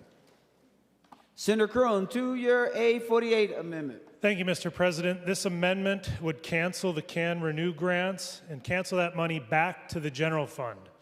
This is a $15 million annual ongoing appropriation. These Can Renew grants are funds for communities with disproportionate cannabis enforcement in the past. As we see with the law that we passed, eligible organizations for these grants are not just nonprofits, but also for-profit businesses, community groups, and basically whoever else. And Mr. President, while maybe this were nice things to have when we had an $18 billion surplus, we no longer have a surplus. In fact, we're facing a $6 billion budget deficit. And we need to do more to ensure that our core government services that support students, the disabled, and our seniors are protected from harmful cuts. And so in short, we need to be making priorities in this body. And quite honestly, Mr. President, these Can Renew grants, these social equity grants within our cannabis law, they're not priorities compared to all the other pressing needs that our state has. What are these other priorities? Education, Mr. President. Our schools are making budget cuts all across the state. Our teachers are begging for pension relief. We're making cuts to disability services. We're making cuts to nursing homes and long-term care facilities. We're doing cost shifting to our counties, which are going to increase property taxes. Shouldn't we spend this $15 million a year on one of those initiatives? Or maybe just keep it in the general fund and reduce our deficit that we are facing. Any of these things should be a higher priority than these social equity grants if we're being responsible legislators. And so while it may have been a decent idea 2 years ago when we had a huge surplus, it is no longer a good idea. We need to be responsible legislators, and we need to make good priority decisions with finite taxpayer dollars. And this is no longer it. If Minnesota Democrats can't say no to this when we're facing a $6 billion budget deficit, what can they say no to? And so we need to step up here, revert these funds back to the general fund so we can use them for something that Minnesotans expect us to do. I encourage everybody to vote yes. Thank you. Senator Klein. Thank you, Mr. President and Senator Kroon. Agreed fully that in a season of deficit, hard decisions have to be made. When we decriminalized cannabis, part of what we did is take ownership of the historical wrongs that have been inflicted on communities by punishing cannabis use and ownership, and acknowledging that people had been wrongfully incarcerated, that their lives had been damaged generationally. And we set aside some money to try to correct that wrong. I think it was the right thing to do. I think it was noble. I'm going to stand up for it in this bill. And I encourage a no vote on the amendment. I would ask for a roll call. Roll call requested, roll call granted. Senator Jaskowski. Thank you, Mr. President. Would Senator Klein yield for a question? Senator Klein, will you yield? He will yield. Senator Jaskowski. Thank you, Mr. President. Well, Senator Klein, I'm still trying to figure out this community renewal grant. So I listened to Senator Kroon's description of what it is. I listened to your description. So we are giving grants to communities where more people got arrested for breaking the law than other communities did? Is that what I'm hearing, Senator Klein? Senator Klein, to the question. Mr. President, Senator Jaskowski, yes. Senator Jaskowski. Mr. President, I didn't hear very well. I did. He said yes. Thank you. Thank you. So members, would he yield again? Would Senator Klein yield again, Mr. President? He will yield. Senator Jaskowski. Thank you, Mr. President. Thank you, Senator Klein. So that's what I thought I heard. What this provision does is gives $15 million of the money of hardworking taxpayers in the state of Minnesota to communities who had more people violate the law than other communities did. So the next part of the question, Senator Klein, is we're doing community renewal grants in these communities where there was more violation of the law than the other communities, whichever those communities are, I don't know. But what are we renewing, Senator Klein, in those communities where more law-breaking went on? Senator Klein, to the question. Mr. President, Senator Jaskowski, part of the acknowledgement was that more people had broken a law which we then determined to be unjust and wrong. When correcting and reversing that wrong, we tried to correct some of the damage that had been done by its enforcement. These grants, the initial $2 million of which already have more than $22 million in requests, go to nonprofit organizations, federally recognized tribes, educational institutions, and other entities within communities that have suffered by these in an effort to correct wrongs that were made. Senator Jaskowski, before we go to Senator Nelson. An effort to correct wrongs. Jaskowski, before we go to Senator. Thank you, Mr. President. Well, Senator Klein, I thank you.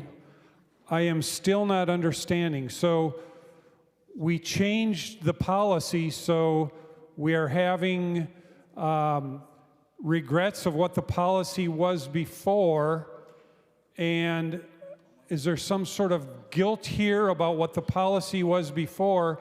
And so we're paying money to nonprofit organizations, which we know and know currently, members, is questionable about this legislature and our past funding of nonprofit organizations and potential corruption that has happened in those nonprofit organizations, and even in relationship to members of this body who have funded those nonprofit organizations in bills.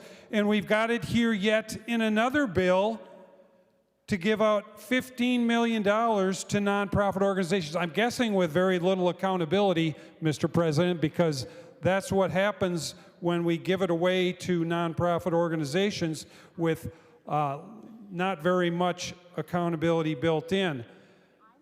Members, this is absolutely horrible policy. We've got people out there working their tails off to pay their tax bills, taken away from them, opportunity secured away from those people who are working every day. And this government is taking it away from them, taking away their opportunity and their ability to buy their house, to buy their car, to pay their student loan, to do the things that they want to do with their families. They're no longer able to do them because we're taking that money away from them. It's landing here, and we're giving it away to unaccountable nonprofit organizations to do some obscure thing that we still don't know what it is, Mr. President, because some author somewhere thought that the old policy that we had was wrong, and so therefore they felt guilty about it, and we're going to give that money away to them for, I still don't know what, Mr. President. I still don't know what this $15 million is going to accomplish, other than maybe giving money to our friends or somebody's friends. This is horrible. We shouldn't be doing it. Please support the Kroon Amendment. Thank you, Mr. President. Senator Nelson. Thank you, Mr. President. Well, I rise in support of the A48, the Kroon Amendment. Members, this is what we were called here to do. We are in an unusual spot this year. We have gone from an $18 billion surplus where maybe some of these things were thought to be a good choice. But today, that is not the case. We are here with a $6 billion projected deficit. And I don't know about you, members, but I am tired of going to committees and hearing about cuts now that are happening. Unfortunately, they are to our most vulnerable people. There's several million dollars of cuts to nursing homes just in my Senate district alone. There are better uses for $15 million a year than what we have in the bill before us. And that is what the Kroon Amendment does. It actually allows the legislature to do its job. What we were elected to do is to work in the realities of the day that we are in now. That's why when we set a budget, it's not for 5 years, 10 years, forever, because things change. Well, I'm telling you folks, things changed. We don't have that $18 billion surplus. We're looking at a $6 billion deficit. And we have coined away $15 million a year that isn't even out the door yet. And we can talk about Perhaps this just wasn't even the best use in the first place. I think many of us would say it wasn't. However, there is no denying the fact that there are better uses for $15 million a year now when we're talking about seniors in nursing homes.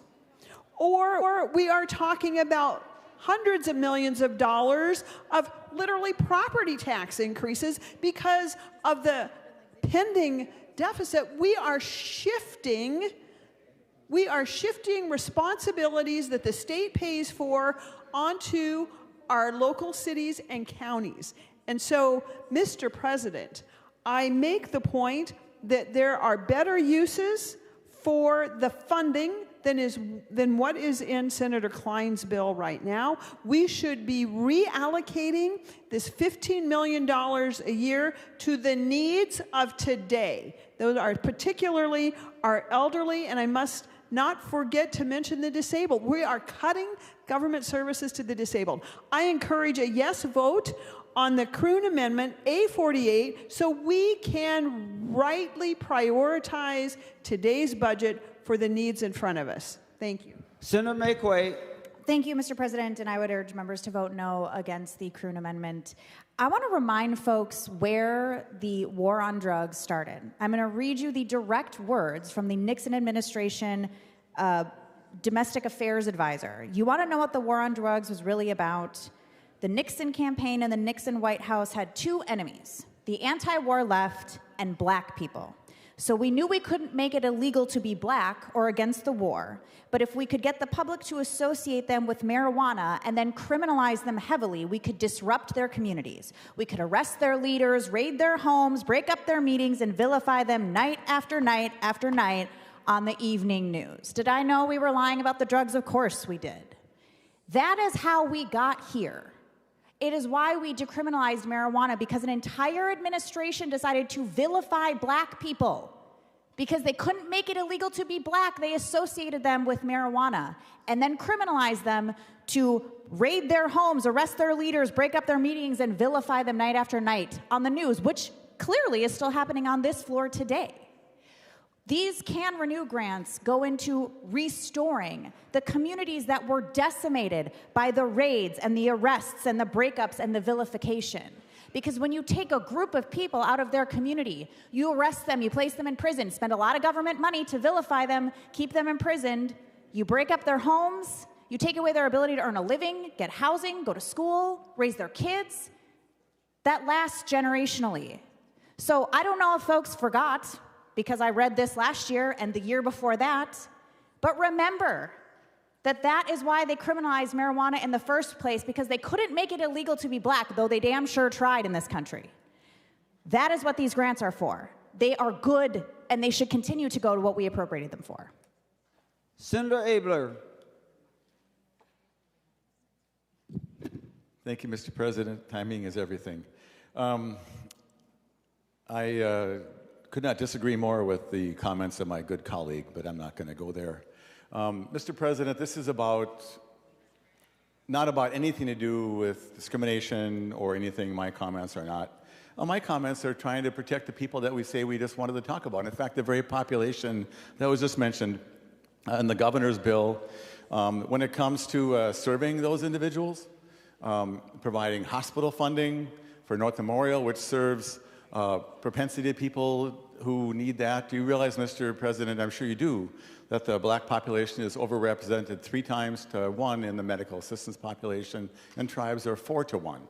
And so to fail to take good care of people in Medicaid programs at hospitals and at nursing homes, and the PCA program, which is 62% black, indigenous, and people of color, as that's changed from CFSS to CFSS in a disastrous way, is a really bad thing. That is something that we can control. And every one of these programs would benefit in a better way. Senator Nelson said a lot of what I was going to say, but I was wishing that Senator Marty was on the floor, or Senator Hoffman, or Senator Hwikwon, so I could ask them about their bills. And I asked Senator Marty, how'd you put your budget together? When you're putting your budget together, did you find $15 million for a very worthy purpose? I'm not saying it's not worthy and it's not a problem, and it never should have been. Never should have been, whatever the truth of that comment might be. But I don't know that when we're looking at the deficit that we're going to face, where the bill we're going to be asked to pass when Senator Hoffman's bill comes is going to reduce spending for nursing homes and for people with disability services, and maybe even put some providers out of business, some nursing homes out of business, if that's the best use of this money. And Mr. President, I mostly wanted to say, as these bills have come forward, it's like it's a party like it's 1999. Actually, it's more like it's 2024 and 2023, when there's been no need to really engage both sides of the aisle on the money spending on these bills. We are in this deficit together. And I, amongst many of the people on my side of the aisle, would love to be a part of that discussion. In the bill we're going to see from Senator Hwikwon, instead of trying to find ways to retrench, we're increasing the provider tax, which actually goes against hospitals, which are going to be put at more risk. We're going to be increasing costs to HMOs, and I'm no big champion of them, but that money is going to get passed through onto hardware store owners in the name of good government. The governor decided to extend $460 million of increased costs to counties. Thanks to Senator Hoffman, he's only at $190 million.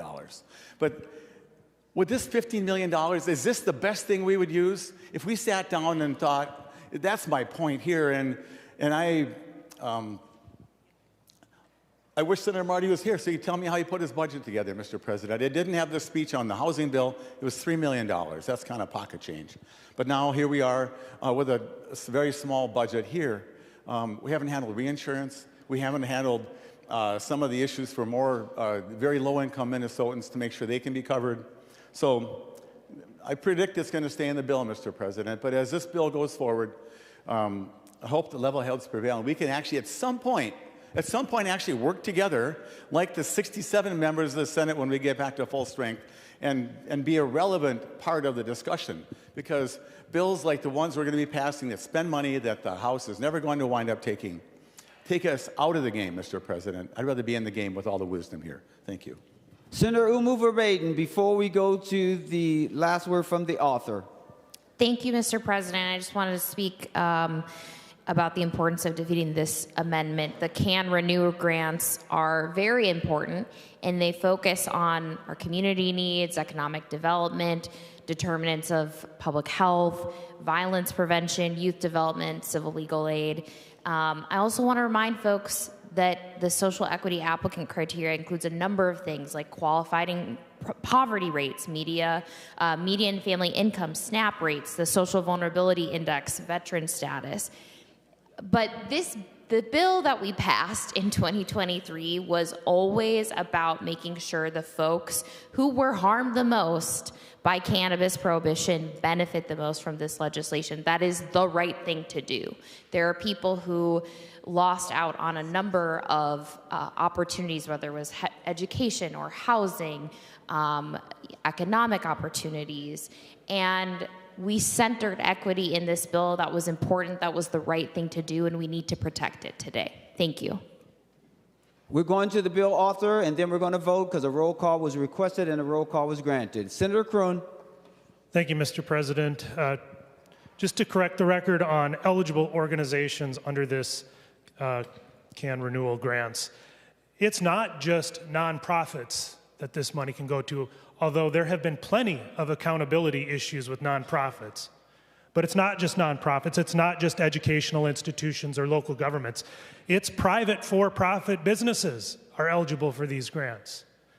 And quote-unquote community groups are eligible for these grants. What is a community group? It could be an individual. It could just be a group of people. There is no accountability whatsoever built in to our existing law on these grants. That needs to change. Also, Mr. President, I want to emphasize these are ongoing funds. These are ongoing appropriations. If this body thought it was important to make a statement of historical grievance, we could have done it with one-time funding. This is ongoing funding. Does anybody in this room think 20 years from now that these grants are still going to continue to be appropriated?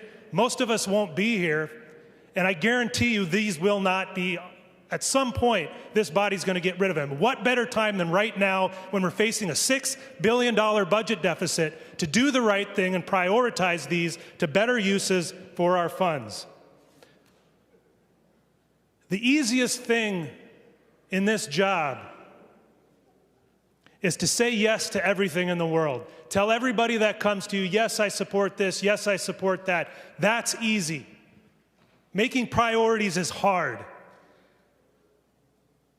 Making decisions on what to fund is hard. And this is one of those opportunities.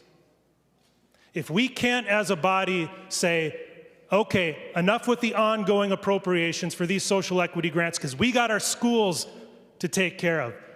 We have teachers being laid off. Or if we can't use this $15 million a year to fund teacher pensions, the teachers are begging from us, then what are we doing? Do we really support the things that we say we support? So, Mr. President, this comes down to priorities.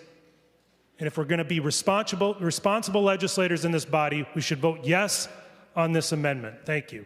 The Secretary will take the roll on the A48 amendment.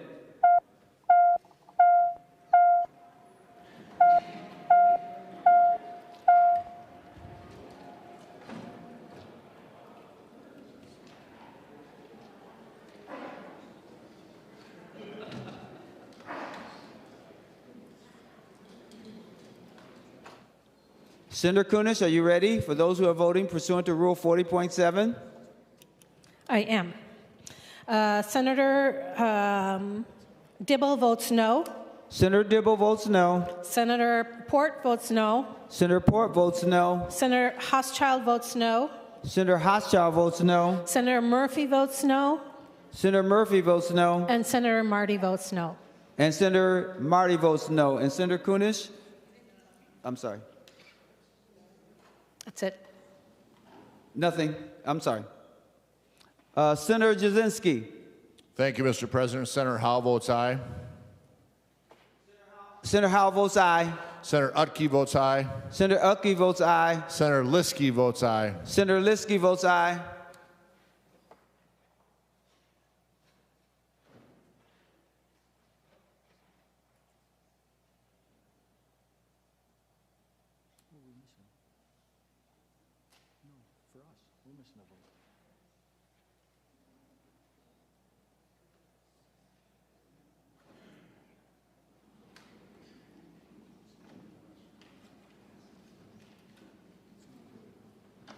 All senators having voted who desires to vote, the Secretary will close the roll. There being 30 ayes and 34 noes, the A48 amendment is not adopted.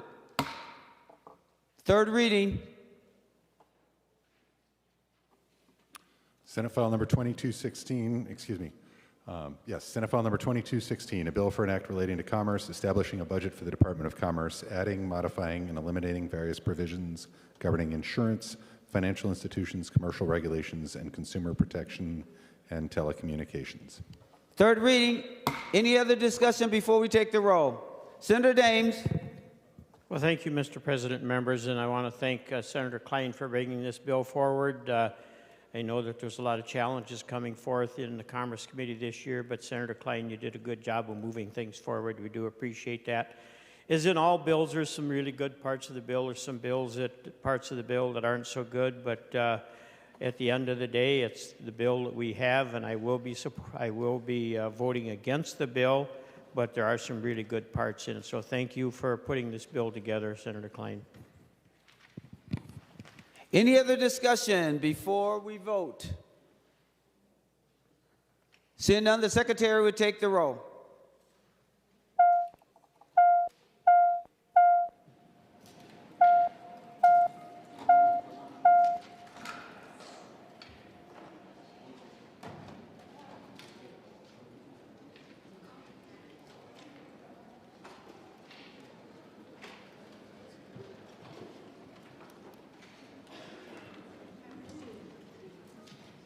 Senator Kunesh, for all those voting pursuant to Rule 40.7. Thank you, Mr. President. Senator Dibble votes aye. Senator Dibble votes aye. Senator Port votes aye. Senator Port votes aye. Senator Hochschild votes aye. Senator Hochschild votes aye. Senator Murphy votes aye. Senator Murphy votes aye. And Senator Marty votes aye. Senator Marty votes aye. Senator Jasinski. Thank you, Mr. President. Senator Howe votes no. Senator Howe votes no. Senator Utke votes no. Senator Utke votes no. And thank you, Mr. President. Senator Liskey votes no. And Senator Liskey votes no.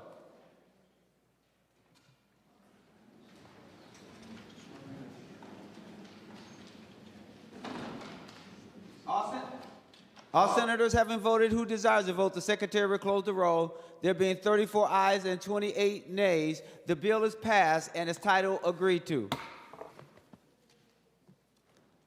Members remaining under motions and resolutions, I'm calling on Senator Kunish for a motion for the confirmation calendar.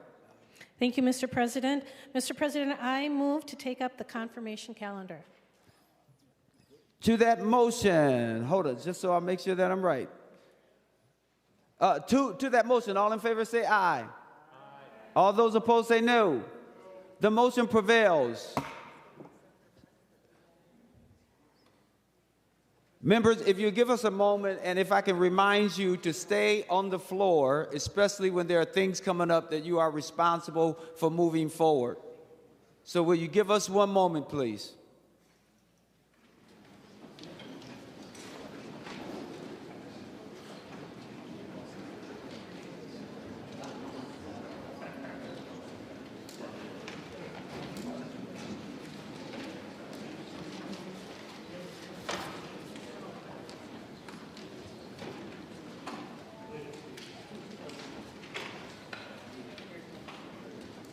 Senator friends, we're waiting for you for the confirmation calendar.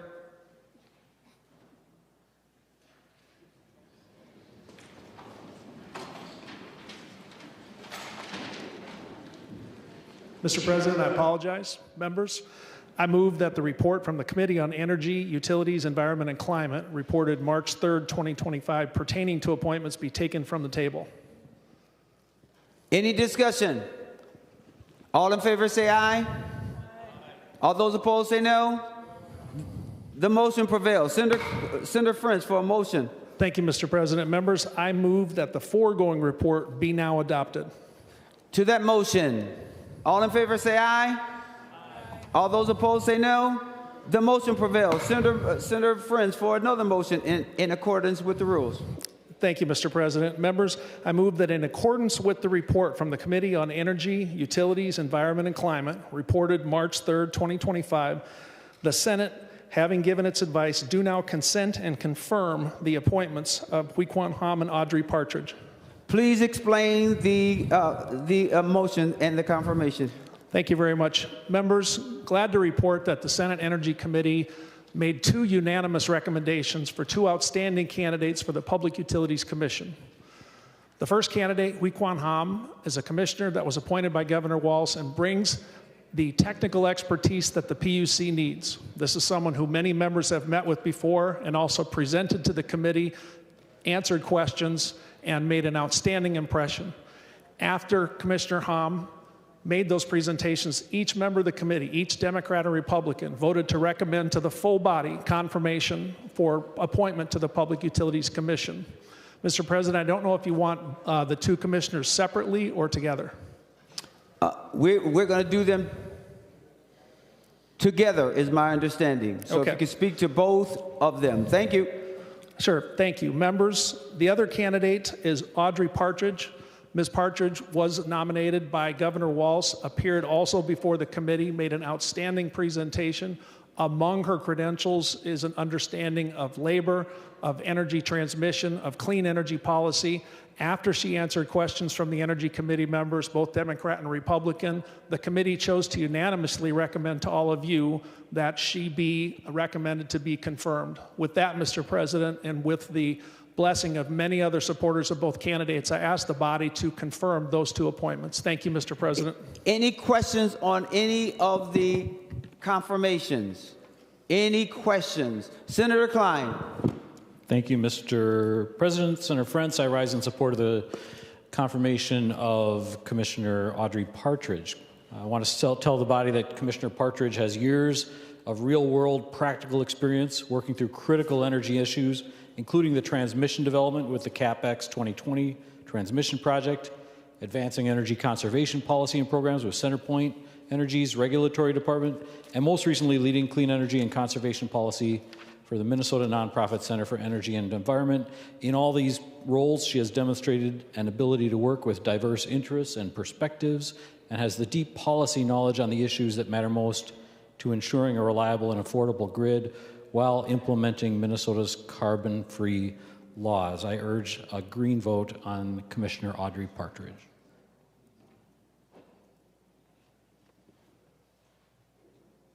Any other discussion on either of the confirmations? And members, we're going to do them together. All in favor of the motion to confirm the two public utilities commissioners? All in favor say aye. Aye. All those opposed say no. The motion prevails, and their confirmations are confirmed. Members, we have one thing that we have to do. It appears that there is someone who wants us to reconsider the last bill that was on special orders. So, in fact, give me just one moment. We are going back to Senate File 2216. That's going to be the motion. I'm sorry. Senator Abler, for your motion. Thank you, Mr. President. When is it appropriate to impose a call of the Senate? Oh, we get friends. This is your bill. Yeah, friends didn't vote. Like any time, Mr. President? You can do it at any time, but it's probably better after you make the motion. All right, that's fine, and maybe I will or I won't. So anyway, Mr. President, I have a request. Having voted on the prevailing side, I'd like to move to reconsider the vote of Senate File 2216, which just passed, and may it now be reconsidered. Having voted on the prevailing side, Senator Abler moved that the vote whereby for Senate File 2216 was passed on April 23rd, 2025 be now reconsidered. To that motion, all in favor say aye. Aye. All those opposed say no. The motion prevails. We are now under reconsideration. So now you didn't have anything else to say. You want us to vote now. Is that correct? No. What? This would be the third reading. We need one more third reading. Senate File number 2216, a bill for an act relating to commerce, establishing a budget for the Department of Commerce. Third reading. The Secretary would take the roll on final passage of Senate File 2216.